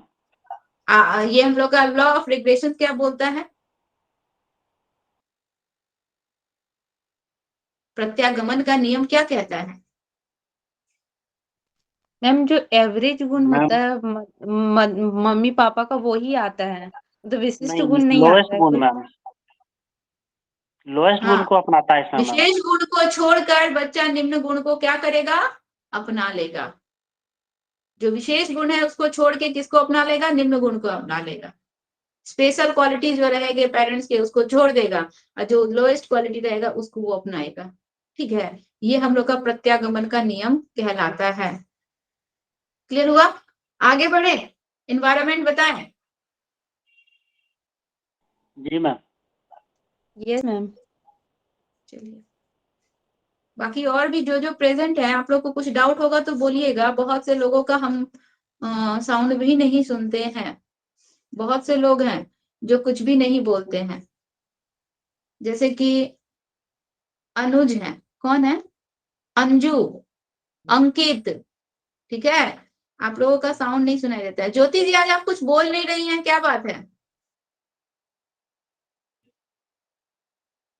ज्योति जी, हमको लगता है ये मीटिंग ऑन करके कहीं चली गई है, इसीलिए बोलते हैं कि आप लोग वीडियो ऑन कीजिए। मैम बहुत डाटा खत्म हो जाता है, हाँ, क्या बोल रहे हैं? बहुत डाटा खपत होता है मैम।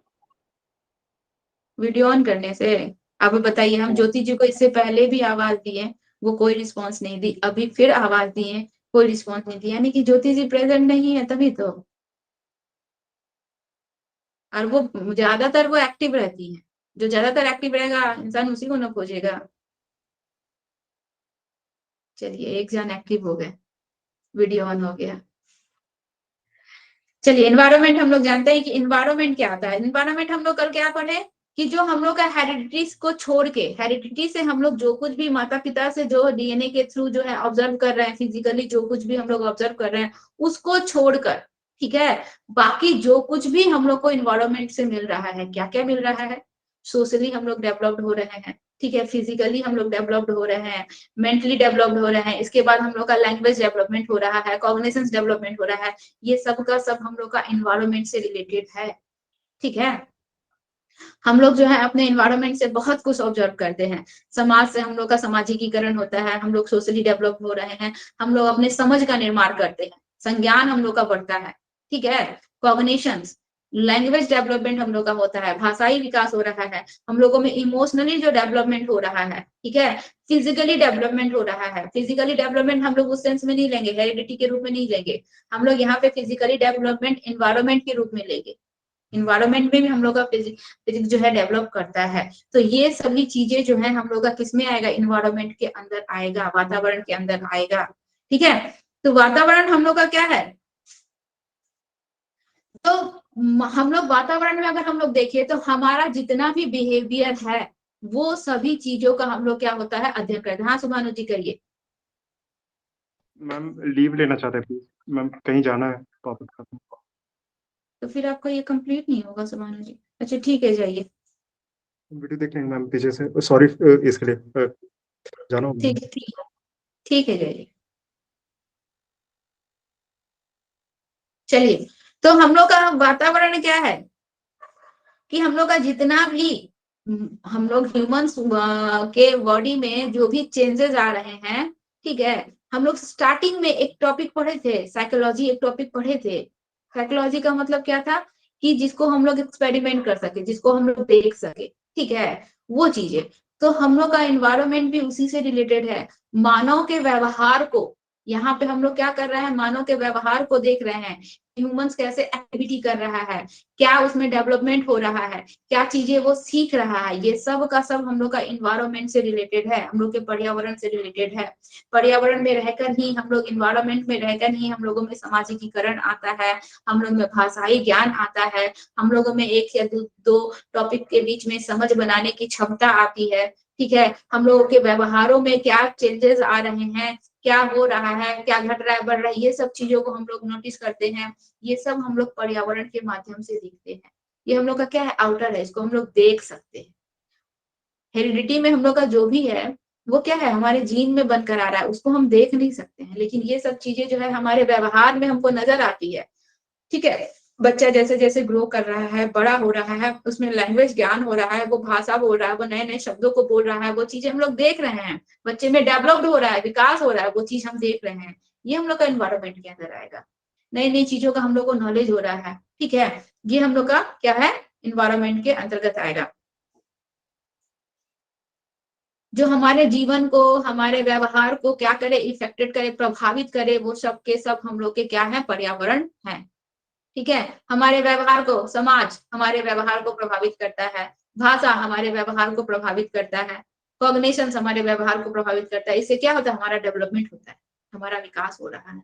ये सब का सब हम लोग का क्या है, पर्यावरण है। पर्यावरण का अगर एक डिफिनेशन जाने शॉर्ट में, तो क्या है, हमारे आसपास जो कुछ भी प्रेजेंट है, ठीक है, जो नेचुरली बना हुआ है, वो सब क्या है, हमारा इन्वायरमेंट है, हमारा पर्यावरण है। जो ह्यूमन मेड्स भी है, जैसे कि हमारा स्कूल हो गया, सोसाइटी हो गई, ठीक है, ये सब भी हम लोग का इन्वायरमेंट के अंतर्गत आ जाता है। समझ में आया, परिस्थितियां, आसपास का माहौल, ये सब के सब हम लोग का क्या है, इन्वायरमेंट है। देखिए, इन्वायरमेंट के लिए कुछ मनोवैज्ञानिकों ने कुछ परिभाषा दी है, जैसे कि हम लोग का डॉगलस एंड हॉलैंड नामक के दो मनोवैज्ञानिक है, उन्होंने क्या परिभाषा दी है कि वातावरण शब्द का प्रयोग उन समस्त बाह्य शक्तियों, बाह्य मतलब बाहरी, ठीक है, जिसको हम लोग देख रहे हैं, जिसको हम लोग अनुभव कर रहे हैं, ठीक है, तो वो सारी की सारी बाह्य शक्तियों, प्रभावों तथा दशाओं के समूह रूप से वर्णित करने के लिए किया जाता है। जितने भी बाहरी इफेक्ट होते हैं, उन सब को इसमें हम लोग क्या करेंगे, शामिल करेंगे। जो जीवित प्राणी, यानी कि हम जो ह्यूमंस बीइंग होते हैं, वो जीवित प्राणी के जीवन, स्वभाव, व्यवहार तथा वृद्धि, विकास व परिपक्वता को प्रभावित करता है। हमारे जीवन को प्रभावित करेगा, हमारे डेवलपमेंट को, हमारी बुद्धि को, हमारे मैच्योरिटी को, इन सब को। जैसे जैसे हम ग्रो करते हैं, हम समाज में रह रहे हैं, समाज हमको प्रभावित इफेक्ट पहुंचाता है, समाज के द्वारा हम लोग बहुत कुछ चीजें सीखते हैं, समाज के द्वारा ही हम लोग ग्रो करते हैं, तो नई नई चीजों का ज्ञान हम लोग को होता है, तो ये हमको इफेक्ट कर रहा है, प्रभाव हमारे पर इसका कोई ना कोई प्रभाव असर पड़ रहा है ना। तो ये सभी के सभी हम लोग का क्या कहलाता है, इन्वायरमेंट कहलाता है, हॉलैंड के अनुसार। इसके बाद हम लोग का एक और मनोवैज्ञानिक है, बोरी एंड लैंडफील्ड और वेल्ड, ये तीन मनोवैज्ञानिक है। इन तीनों के अनुसार बोला गया है कि वातावरण वह प्रत्येक वस्तु है जो व्यक्ति के जीन संबंधित गुणों के अतिरिक्त, जीन को छोड़ के, ठीक है, अन्य सभी बातों को प्रभावित करता है। वो हमारे हेरिडिटी को, जीन को प्रभावित नहीं करेगा, बाकी हर चीज को हमारा प्रभावित करेगा। जो हमको जेनेटिकली मिल गया है, उसके ऊपर वातावरण का कोई प्रभाव नहीं पड़ेगा, बाकी सभी चीजों का प्रभाव जो है हमारे वातावरण का हमारे ऊपर पड़ेगा, ठीक है। एक लास्ट हम लोग का वुडवर्थ जी हैं, वो क्या बोलते हैं कि वातावरण में वे समस्त बाह्य तत्व आ जाते हैं जिन्होंने जीवन प्रारंभ करने के समय में व्यक्ति को प्रभावित किया हो। वो सारी चीजें, बाहरी चीजें, वो सभी के सभी आ जाती है। जो व्यक्ति जब जन्म लिया, धरती पर आया, उसी समय से वह व्यक्ति को प्रभावित करना शुरू कर दिए। वो सारी की सारी चीजें जो हैं, वह हम लोग का एनवायरमेंट कहलाएगी। तो हम लोग अब यहाँ पे टॉपिक ये उठता है, जैसे कि शुभानु जी पूछ रहे थे कि मैम इससे क्वेश्चंस क्या आएगा, यहाँ पे क्या हम लोग का टॉपिक क्या बन रहा है। अब यहाँ पे मेन इसको रिलेट करके देखिए, इन्वायरमेंट और हेरिडिटी दोनों को, वातावरण का जो है मानव के विकास में क्या रोल है, ठीक है, वातावरण का हम ह्यूमंस के डेवलपमेंट में क्या रोल होता है, तो वातावरण का बहुत ही इंपॉर्टेंट रोल होता है, ठीक है, हम अपने माता पिता के द्वारा डीएनए के द्वारा एक अच्छा जीन जो है, एक अच्छा जो जीन जो है लेकर जन्म लिए, लेकिन हमको जो है उसको नरिश करने के लिए वैसा एनवायरनमेंट ही नहीं मिला, वैसा वातावरण ही नहीं मिला, तो हमारे उस क्वालिटी का, उस गुण का क्या फायदा? वो डेवलप ही नहीं कर पाया। कर पाया? नहीं कर पाया। उसके लिए हमको इन्वायरमेंट चाहिए ना। एक संगीतकार का बेटा है, बहुत महान संगीतकार का बेटा है, उसमें भी डीएनए के द्वारा वो गुण आया, लेकिन उसको वैसा एनवायरनमेंट नहीं मिल पाया, उसको वैसा माहौल नहीं मिल पाया, तो क्या वो एक अपने पिता की तरह एक महान संगीतकार बन पाएगा? उसको वैसा नरिशमेंट मिल पाएगा? नहीं मिला, नहीं मिला, जिसकी वजह से वो ग्रो नहीं कर पाया, वो डेवलप नहीं कर पाया। समझ में आया? तो वातावरण जो होता है बहुत ज्यादा इंपॉर्टेंट होता है। ये दोनों का ही, हेरिडिटी और वातावरण, इन दोनों का ही इक्वल रोल होता है बालक के विकास में, बालक के डेवलपमेंट में। अगर हमको हेरिडिटी के थ्रू जो है जीन नहीं मिलेगा, तो हम लोग के अंदर बीज ही नहीं गया, तो हम लोग कैसे ग्रो करेंगे? हम लोग बढ़ेंगे कैसे? और हम लोग में क्या चीज का ग्रोथ होगा? ठीक है, तो ये हम लोग का क्या होता है, एक दूसरे से बिल्कुल ही डिपेंडेंट होते हैं। जैसे कि सिक्के के दो पहलू होते हैं, दोनों का एक दूसरे के बिना कोई अस्तित्व नहीं होता है, उसी तरीके से हेरिडिटी एंड एनवायरनमेंट होता है, इन दोनों का एक दूसरे के बिना कोई अस्तित्व नहीं है। अगर हेरिडिटी नहीं है, जीन नहीं है, तो नरिश करने के लिए कुछ भी नहीं। ठीक है, और अगर इन्वायरमेंट मिल गया और बच्चे में किसी प्रकार का कोई गुण ही नहीं है, तो वो क्या ग्रो करेगा? किस चीज को वो ग्रो करने के लिए उसमें हेल्प करेगा? तो यह दोनों एक दूसरे पे क्या होते हैं, डिपेंडेंट होते हैं, और दोनों का इक्वल इक्वल रोल होता है। हम अगर बोल दे कि इन्वायरमेंट का ज्यादा रोल होता है बच्चे को ग्रोथ में या डेवलपमेंट में, तो ये गलत है।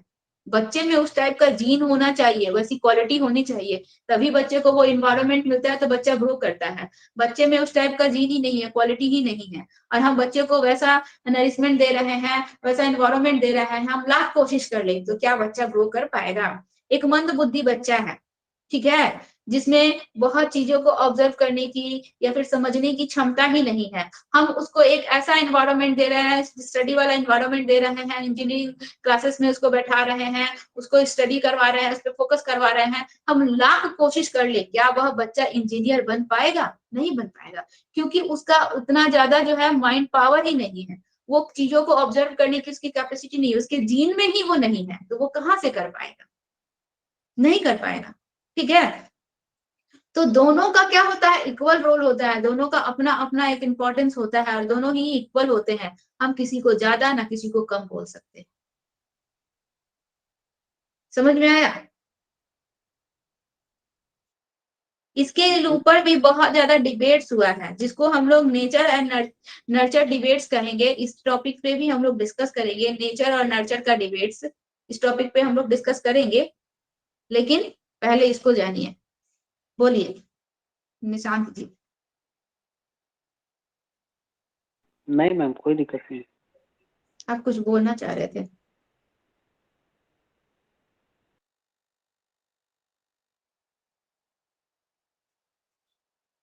देखिए यहाँ पे कुछ हम लोग का दिया हुआ है, बोल रहा है कि गर्भ धारण के उपरांत लगभग 9 महीने तक जो होता है भ्रूण का विकास माता के गर्भ में ही होता है, और इस अवस्था में वातावरण का अत्यधिक महत्व होता है। माता के गर्भ में जब बच्चे का जन्म हो रहा है, तो क्या बोला जाता है कि जब प्रेग्नेंट लेडी है तो आसपास का माहौल अच्छा होना चाहिए, ठीक है, उसको अच्छा डाइट मिलना चाहिए, उसको उसके पास आसपास बहुत ज्यादा शोर शराबा नहीं होने चाहिए, बहुत ज्यादा वाद विवाद नहीं होने चाहिए। ठीक है, तो ये सब क्यों बोला जाता है? क्योंकि इन्वायरमेंट का असर उस बच्चे पे पड़ेगा, माँ के ऊपर पड़ेगा, माँ से बच्चा कनेक्टेड है, तो बच्चे के ऊपर भी उसका इनडायरेक्टली जो है असर पड़ेगा। तो क्या बोल रहा है कि गर्भधारण के समय वातावरण जो होता है विकार युक्त तो होता है। अगर मान लीजिए बहुत ज्यादा टेंशन वाला माहौल है, बहुत ज्यादा हम लोग का ये घर का माहौल बहुत ज्यादा हम कलह वाला है, तो उस समय बच्चा जो है उससे क्या होगा, इफेक्टेड होगा। गर्भ के समय ही बच्चा अगर माता के गर्भ में है और उस तरह का माहौल है, उस तरह का, या फिर माँ को प्रॉपर डाइट नहीं मिल रहा है, ठीक है, मान लीजिए माँ को जितना प्रॉपर डाइट मिलना चाहिए, जो सही आहार मिलना चाहिए बच्चे के पोषण के लिए, वो बच्चे को अगर माँ को नहीं मिल रहा है, तो बच्चा उससे इफेक्टेड होगा। गर्भ के अंदर ही बच्चा उससे इफेक्टेड होगा, वो बच्चा फिजिकली कमजोर होगा, या फिर उसको कोई डिजीज हो सकता है, या फिर वो पोलियो का शिकार हो सकता है, कुछ भी चीजें हो सकती है ना। तो ये क्या है, इन्वायरमेंट का ही असर ना बच्चे के ऊपर गर्भ में ही हो रहा है। तो दोनों का क्या हो रहा है, बच्चा जो डीएनए के थ्रू जो है माता डीएनए के थ्रू बहुत अच्छा गुण या क्वालिटी लेकर आया, लेकिन उसको सही इन्वायरमेंट नहीं मिला, तो बच्चा जो है अच्छे से नरिश नहीं कर पाएगा, बच्चा अच्छे से ग्रो नहीं कर पाएगा। इन दोनों का आपस में हम लोग एक चीज इसमें जान लेंगे कि दिया और बाती, ठीक है, इन दोनों को कभी भी अलग नहीं करना है, या फिर सिक्के के दो पहलू जिसको कभी भी अलग नहीं किया जा सकता है। जब भी हम लोग का इन्वायरमेंट और हम लोग का ये हेरिडिटी से क्वेश्चन आएगा और पॉजिटिव में क्वेश्चन रहेगा, ठीक है, क्वेश्चन में किसी प्रकार का नकारात्मक नहीं, नॉट वाला इशू नहीं रहेगा, पॉजिटिव में क्वेश्चन रहेगा, तो हम लोगों को वातावरण और हम लोग का वंशानुक्रम दोनों को एक साथ लेकर चलना है, कभी भी इंडिविजुअली नहीं। केवल वातावरण गलत हो गया, केवल अनुवांशिकता गलत हो गया। वातावरण और अनुवांशिकता जहां दोनों एक साथ रहे, हमको उसी ऑप्शंस को टिक करना है। इन दोनों को कभी भी अलग नहीं करना है, वातावरण और अनुवांशिकता को कभी भी अलग नहीं करना है। ये दोनों क्या है, सिक्के के दो पहलू की तरह है, जिनको अलग करने से दोनों का अपना कोई अस्तित्व ही नहीं रहेगा, कोई वैल्यू ही नहीं रहेगा। या फिर दिया और बाती की तरह है कि दोनों का अपना कोई अस्तित्व नहीं रहेगा। तो दोनों को एक साथ लेकर चलना है, और जहां हम लोग का क्वेश्चन पॉजिटिव में आए, ठीक है, तो हम लोग दोनों को टिक करेंगे। अनुवांशिकता और वातावरण साथ में जब रहे, अलग अलग इंडिविजुअली नहीं, जब दोनों साथ में रहे अनुवांशिकता और वातावरण, तो हम लोग उसको टिक करेंगे, आंख मूंद के उसको टिक करेंगे, यहाँ पे कोई गलती नहीं होगा। अगर केवल अनुवांशिकता दिया रहे तो वो गलत है, अगर केवल वंशानुक्रम दिया रहे तो वो गलत है। हाँ, हम लोग का फिजिकली कुछ ऐसा क्वेश्चन आता है कि जैसे बच्चे का रंग जो है, आंखों का रंग जो है, वह उसकी माता की तरह है, ये हम लोग का केवल अनुवांशिकता पर डिपेंड करेगा। बच्चे का बाल जो है कर्ली उसके पेरेंट्स की तरह है, ये केवल अनुवांशिकता पर डिपेंड करेगा, ठीक है। ये सब ऐसे ऐसे कुछ क्वेश्चन होते हैं जो उसका फिजिक्स से रिलेटेड होता है, उसके बॉडी से रिलेटेड होता है, वो हम लोग का कुछ क्वेश्चन जो होता है वो हम लोग का केवल अनुवांशिकता पर डिपेंड करेगा। लेकिन बालक के विकास से अगर रिलेटेड क्वेश्चन पूछ रहा है कि बालक के विकास में अनुवांशिकता और वातावरण दोनों की भूमिका अगर पूछ रहा है, तो दोनों को साथ लेकर चलना है, दोनों को अलग अलग कभी भी नहीं करना है, दोनों का अपना अपना इंपॉर्टेंस होता है। समझ में आया? जी मैम।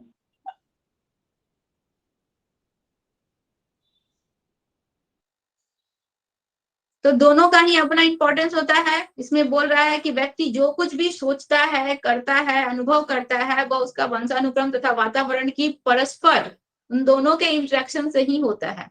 हम जो भी सोच रहे हैं, जो भी कर रहे हैं, जो भी बोल रहे हैं, इसमें हमारा एनवायरनमेंट और हमारी हेरिडिटी दोनों का ही आपस में क्या है, रिलेशन है, दोनों आपस में क्या है, संबंधित है, जुड़े हुए हैं। तो ही हम कुछ भी एक्टिविटी कर रहे हैं, या फिर तो ही हम क्या कर रहे हैं, ग्रो कर रहे हैं या डेवलप कर रहे हैं। ये दोनों के परिणाम से हमारे में जो डेवलपमेंट होता है, यह दोनों के परिणाम से होता है। किसी एक का हम अगर रोल बोलेंगे तो वह गलत हो जाएगा। तो अनुवांशिकता विकसित करने की के लिए क्षमता प्रदान करने का काम कौन करता है? वातावरण करता है। अनुवांशिकता जो हमारे अंदर जो अनुवांशिकता है, जो डीएनए के द्वारा जो गुण है, उसको ग्रो करने की क्षमता कौन प्रदान करेगा? वातावरण ना प्रदान करेगा। हमारे अंदर वो गुण तो है, लेकिन उसको हमको प्रॉपरली ग्रो करने के लिए ऐसा एनवायरनमेंट चाहिए। जैसे कि एक प्लांट है, हम सीड लगा दिए, अब वो सीड केवल लगाने से तो वो ग्रो नहीं ना करेगा, हम उसको प्रॉपर अमाउंट में एयर, सनलाइट, वाटर हर चीज देंगे तब ना वो ग्रो करेगा। तो ये एयर, सनलाइट और वाटर क्या है? हम लोग का एनवायरनमेंट है, और वो जो सीड क्या है, वो हम लोग का हेरिडिटी है, ठीक है। तो ये दोनों आपस में मिलेंगे तो ही वो प्लांट ग्रो करेगा, वो प्लांट डेवलप करेगा। प्लांट का डेवलपमेंट हम लोग देख रहे हैं ना, पौधा जो डेवलप कर रहा है वो इन दोनों के कॉम्बिनेशन से कर रहा है। इसको अलग अलग कर देंगे, अगर हम सीड को प्रॉपर अमाउंट में सनलाइट, एयर, वाटर न दे, तो वो प्लांट जो है उसका कोई इंपॉर्टेंस ही नहीं है, उसका कोई रोल ही नहीं, ठीक है। और अगर केवल मिट्टी में हम क्या करें, एयर, वाटर और सनलाइट दे, वहां पे सीड ना रहे, तो उसका कोई रोल नहीं है। तो दोनों एक दूसरे से क्या है, कनेक्टेड है, रिलेटेड है। दोनों को हम लोग अलग अलग कभी भी नहीं करेंगे। जब भी बालक के विकास की बात होगी, विकास की चर्चा होगी, पॉजिटिव में क्वेश्चन आएगा, तो दोनों को साथ में लेकर ही हम लोग को चलना है। देखिए, एक मनोवैज्ञानिक है क्रो एंड क्रो, ये क्या बोलते हैं कि उनके विचार से क्या बोला जा रहा है कि व्यक्ति का निर्माण न केवल आनुवंशिकता में और न केवल वातावरण से होता है, बल्कि कैसे होता है, यह जैविक तथा सामाजिक दोनों के एकीकरण का परिणाम है। जैविक यानी कि बायोलॉजिकल, हम लोग का हेरिडिटी आ गया, और सामाजिक यानी कि हम लोग का सोशल इन्वायरमेंट से रिलेटेड हो गया। तो मानव का विकास कैसे हो रहा है, जैविक और सामाजिक यानी कि बायोलॉजिकल एंड सोशली दोनों तरीके से हो रहा है। और दोनों का जब कॉम्बिनेशन होगा, दोनों जब आपस में रिलेट होंगे, तभी बालक का डेवलपमेंट होगा, वरना नहीं होगा। ठीक है, क्लियर हुआ या नहीं? Yes ma'am. Yes ma'am.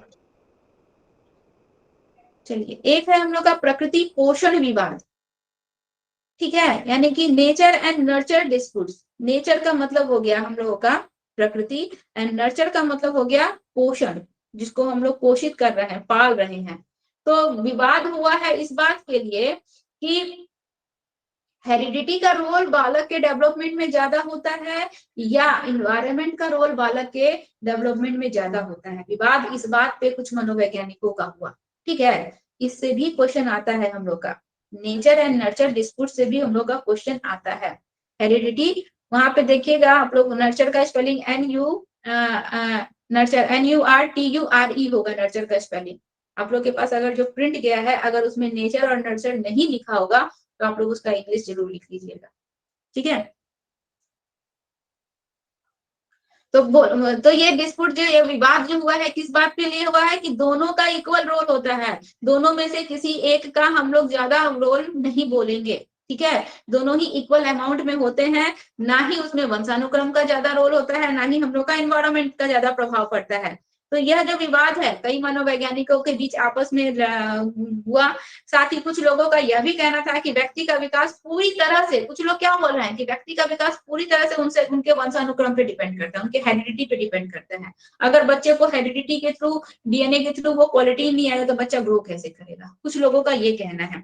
तो कुछ लोग यह मानते हैं कि नहीं, उनका जो डेवलपमेंट हो रहा है वो इन्वायरमेंट में हो रहा है। अगर उसको इन्वायरमेंट ही नहीं दिया जाएगा, ठीक है, अगर उसको वैसा माहौल ही नहीं दिया जाएगा तो बच्चा ग्रो कैसे करेगा। ठीक है, तो कुछ लोगों का इस बात पे डिस्कस हुआ, लेकिन अंत में निर्णय क्या लिया गया, डिसीजन क्या हुआ, कंक्लूजन क्या निकला कि बच्चे के ऊपर जो है हेरिडिटी और एनवायरनमेंट दोनों का ही इक्वल इफेक्ट पड़ता है। तो जब भी सीटेट में अगर क्वेश्चंस आए कि व्यक्ति के विकास पर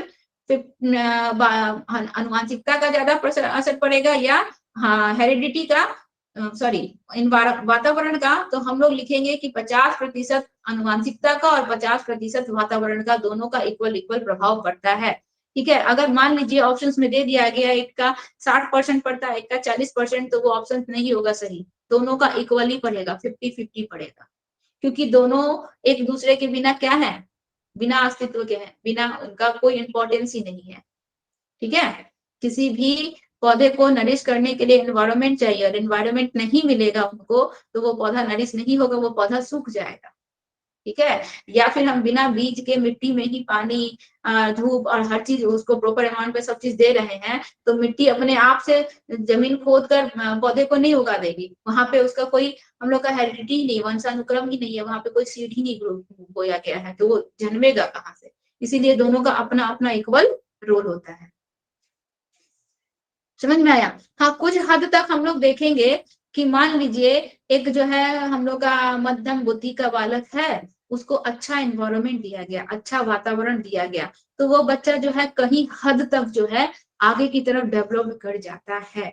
एनवायरनमेंट अगर उसको, एक हम लोग का मध्यम बुद्धि का बच्चा है, बहुत शार्प माइंडेड नहीं है, बहुत तेज तर्रार नहीं है, लेकिन उसको एक ऐसा एनवायरनमेंट दिया गया जहाँ पे उसको एजुकेशन का मोस्ट इंपॉर्टेंट है, एजुकेशन उसको मोस्टली दिया जा रहा है, हर एक मामले में उसको हर एक अच्छा से अच्छा एजुकेशन दिया जा रहा है, तो वो बच्चा क्या करेगा, वहां पे ग्रो करेगा। लेकिन इस चीज का भी हमें ध्यान रखना है कि वह बच्चा जो है शार्प माइंडेड नहीं है, बहुत तेज तर्रार नहीं है, वो मंद बुद्धि है, तो वह जो भी करेगा अपने लेवल के अनुसार करेगा, उसको वैसा माहौल मिल रहा है, उसको वैसा एटमोस्फेयर मिल रहा है, तो वह बच्चा उस बीच में पढ़ रहा है। लेकिन जो शार्प माइंडेड बच्चे होते हैं, जो किसी चीज को बहुत जल्दी ऑब्जर्व कर लेते हैं या बहुत जल्दी समझ लेते हैं, या किसी क्वेश्चन प्रॉब्लम का सोल्यूशन बहुत जल्दी निकाल पाते हैं, क्या ये बच्चा उस तरीके से कर पाएगा? नहीं कर पाएगा। ठीक है, उसको वैसा माहौल मिला, उस माहौल के अनुसार वो बच्चा ग्रो कर रहा है, डेवलपमेंट कर रहा है। लेकिन अगर हम शार्प माइंडेड बच्चों के साथ उसको कंपेयर करेंगे तो वो बच्चा जो है उनकी तरह से ग्रो नहीं कर रहा है या फिर उनकी तरह से डेवलप नहीं कर रहा है। ठीक है, तो इसीलिए हम ना वातावरण को ज्यादा इंपॉर्टेंस देंगे और ना ही हेरिडिटी को, दोनों का इक्वल इक्वल रोल यहाँ पे मानेंगे। और अगर मान लीजिए एक हम लोग का शार्प माइंडेड बच्चा है और उसको माहौल नहीं मिल रहा है, आप देखिएगा बहुत से बच्चे जो होते हैं ट्रेन में कुछ कुछ बेचते हैं, चाहे ऐसे ही वो लोग दुकानों उकानों में काम करते हैं, चाहे अपना छोटा मोटा थोड़ा बहुत बिजनेस करते हैं, अगर वो तेज माँ बाप का बच्चा है या फिर उसका माइंड बहुत शार्प है तो वो कितना फास्ट कैलकुलेशंस करता है या फिर आपके सवालों का जवाब वो कितना फास्ट देता है। उसको तो वैसा माहौल नहीं मिल रहा है, कुछ भी नहीं मिल रहा है, तो उसको उसके पास हेरिडिटी के थ्रू उसको जो भी क्वालिटी है थोड़े बहुत उसके थ्रू ही ना वो क्या कर रहा है, डेवलप कर रहा है। जितना ज्यादा उसको डेवलप होना चाहिए उतना ज्यादा वो डेवलप नहीं कर रहा है। जो उसका आनुवंशिकता के थ्रू उसमें जो थोड़े बहुत क्वालिटी आए हैं उसी में वो डेवलप कर रहा है। ठीक है, अगर वैसे बच्चे को वैसा इनफ उसको माहौल दिया जाए, वैसा पर्यावरण दिया जाए, ऐसा एनवायरनमेंट दिया जाए उस बच्चे को, तो वो बच्चा क्या करेगा, और तेजी से डेवलप करेगा। उसको जितना ग्रो करना चाहिए उस तेजी से वो ग्रो करेगा। एक पौधा जो है, ठीक है, वो पौधा जो है उसमें ग्रो करने की कैपेसिटी बहुत है, लेकिन हम उस पौधे को क्या रख रहे हैं, ऐसे प्लेस पे रख रहे हैं जहां पे धूप नहीं आ रहा है। ठीक है, जहां पे धूप बहुत कम लग रही है, हम उसको मिट्टी को खाद पानी नहीं दे रहे हैं, वो पौधा जो है वो ग्रो तो कर रहा है लेकिन उस स्पीड से ग्रो नहीं कर रहा है जिस स्पीड से उसको ग्रो करना चाहिए। तो ये किसका दोष है, हम लोग का। अपने में जो जीन के थ्रू जो क्वालिटी लाया उस क्वालिटी को तो वो कैरी किए हुए है लेकिन प्रॉपर एनवायरनमेंट नहीं मिला, इसीलिए वो उस स्पीड से ग्रो नहीं कर पाया। तो यहाँ पे कितना एनवायरनमेंट का कितना हम लोग का इंपॉर्टेंस रोल है ना। हेरिडिटी से जो भी हम लोग का क्वालिटी आया इसको नरिश करने के लिए हमको एनवायरनमेंट चाहिए। और अगर मान लीजिए हेरिडिटी में उसका वो क्वालिटी नहीं है तो हम उसको कितना भी अच्छा से अच्छा एनवायरनमेंट दे दे, वो ब्रिलियंट बच्चों के कॉम्पिटिशन में वो क्या रहेगा, वो पीछे ही रहेगा। इन्वायरमेंट के थ्रू वो क्या कर रहा है, वो ग्रो कर रहा है, उसका स्टडी वाला माहौल बना हुआ है, वो पढ़ रहा है लिख रहा है, लेकिन वो ब्रिलियंट बच्चों के कंपेयरिंग में क्या रहेगा, पीछे ही रहेगा। ठीक है, समझ में आया।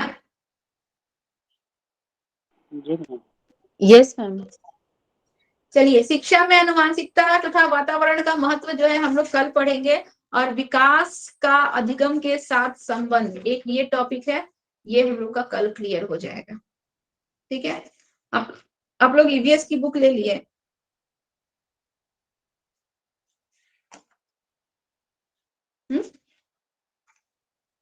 इधर आसपास मिल ही नहीं रहा है मैम। आसपास नहीं मिल रहा है, जल्दी लीजिए। देखिए आप लोग के पास टाइम नहीं है, मार्च में नोटिफिकेशन आएगा, अप्रैल में फॉर्म भरा जाएगा, जून जुलाई कितना दिन है बताइए।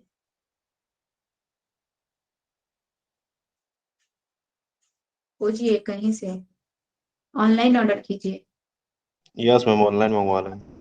नहीं तो निशांत जी से कांटेक्ट कीजिए, देखिए निशांत जी कहाँ से लाए। आप लोगों का बाकी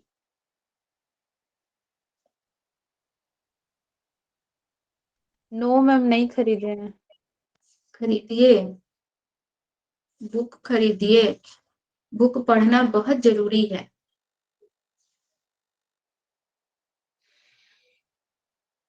पूजा जी आपके पास बुक है ना।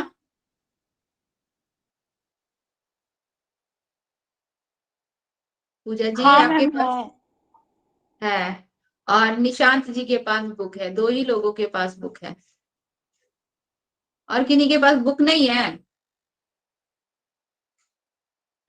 No ma'am. देखिए बुक का आप लोग कहीं से अरेंजमेंट कीजिए जल्दी से। आप लोग सोचिए आप लोग के पास कितना टाइम है, और हम लोग का एबीसीडीपी में बहुत टॉपिक है, बहुत ज्यादा टॉपिक है। ठीक है, इसीलिए आप लोग इसको कहीं मैम ना उसकी कहीं जगह से, पर मैथ स्टार्ट कर दीजिए मैम, अगर नहीं मिल रहा है इन लोग। हाँ मैथ्स के लिए भी आप लोग को एक बुक बताएंगे। मैथ इजिली मिल मैथ्स जाएगा जो मैम होता अगर। है ना, हर किसी के लिए मैथ्स, मैथ्स के नाम से लोगों को लगता है ना कि बहुत डिफिकल्ट है, बहुत टफ है। ठीक है, तो आप स्टार्टिंग ऐसे इजी सब्जेक्ट्स के करवाइए जो आपके लिए इंटरेस्टिंग है। जो आपको पढ़ने में अच्छा लगे। आप हिंदी पहले ही मैम। टफ सब्जेक्ट से करवा देंगे। मैथ्स के नाम पे सबको यही लगता है कि टफ है, कैसे बनाएंगे, बहुतों को ये प्रॉब्लम होता है। मैम उतना भी जब मजा आता है मैम, छोटा बच्चा का तो बनाना है मैम। छोटा बच्चा का बनाना है, मजा आता है, लेकिन आप पूछिए यहाँ पे कितने लोग हैं मैथ्स के नाम से डर जाएंगे। मैथ्स के नाम से ही सब डर जाते हैं। तो कहीं नो ना मैम कहीं अच्छा थोड़ा, लगता है। हाँ हम बॉयज में सबको मैथ्स अच्छा लगता है, आपको पता है। हम मैथ्स करवाएंगे, फिर आप लोग मैम टेंशन हिंदी मत। मैम फिर हिंदी अभी नहीं करवाएंगे, क्योंकि हिंदी में हम लोग को प्यादे जी भी पढ़ना है, हिंदी में हम लोग को वाइगोस्की जी भी पढ़ना है, हिंदी में हम लोग को कॉयल वर्ग पढ़ना है। तो हम लोग पहले सीडीपी का ये सारा टॉपिक कंप्लीट कर लेंगे, तब तो हम लोग हिंदी में जाएंगे, लैंग्वेज 1 में जाएंगे। जी मैम। क्योंकि उसमें आता है ना, प्यादे जी से रिलेटेड क्वेश्चन आता है, वाइगोस्की जी से आता है, चॉम्स्की जी से आता है, तो हम लोग इन सब का थ्योरी पहले पढ़ेंगे तब तो वहां पे जाएंगे। ये सब का थ्योरी हम अब आप लोग को हिंदी पढ़ाएंगे, अब उसमें प्याजे जी बताएंगे, वाइगोस्की जी बताएंगे, और आप लोग इसका थ्योरी ही नहीं जानेंगे तो फिर कैसे होगा। ठीक है, प्याजे जी वाला जो भी टॉपिक है निशांत जी आप करवाइएगा ना सबको। मैम 2-3 पॉइंट है, बस याद रखना है। बस 2 ही 3 पॉइंट याद रखना है निशांत जी। अच्छा ठीक है। मैम वो बहुत क्वेश्चन उसमें से बन जाता है मैम। अच्छा ठीक, ठीक है। 2 या 3 टॉपिक हम लोग कंप्लीट करेंगे, इसके बाद हम लोग प्याजे जी वाला कॉग्निशंस पढ़ेंगे, कॉग्निटिव डेवलपमेंट पढ़ेंगे। ठीक है, जिसमें जो बहुत इंपॉर्टेंट है, उससे आप लोग का सीडीपी में 6 मार्क्स का क्वेश्चन आएगा, उससे आप लोग का लैंग्वेज में क्वेश्चन आएगा, उससे आप लोग का मैथ्स में क्वेश्चन आएगा। ठीक है, चलिए तो आज का क्लास यहीं पे खत्म करते हैं। कल अब क्लास करेंगे, मैम कल ये टॉपिक कंप्लीट कर देंगे और नेक्स्ट टॉपिक स्टार्ट कर देंगे।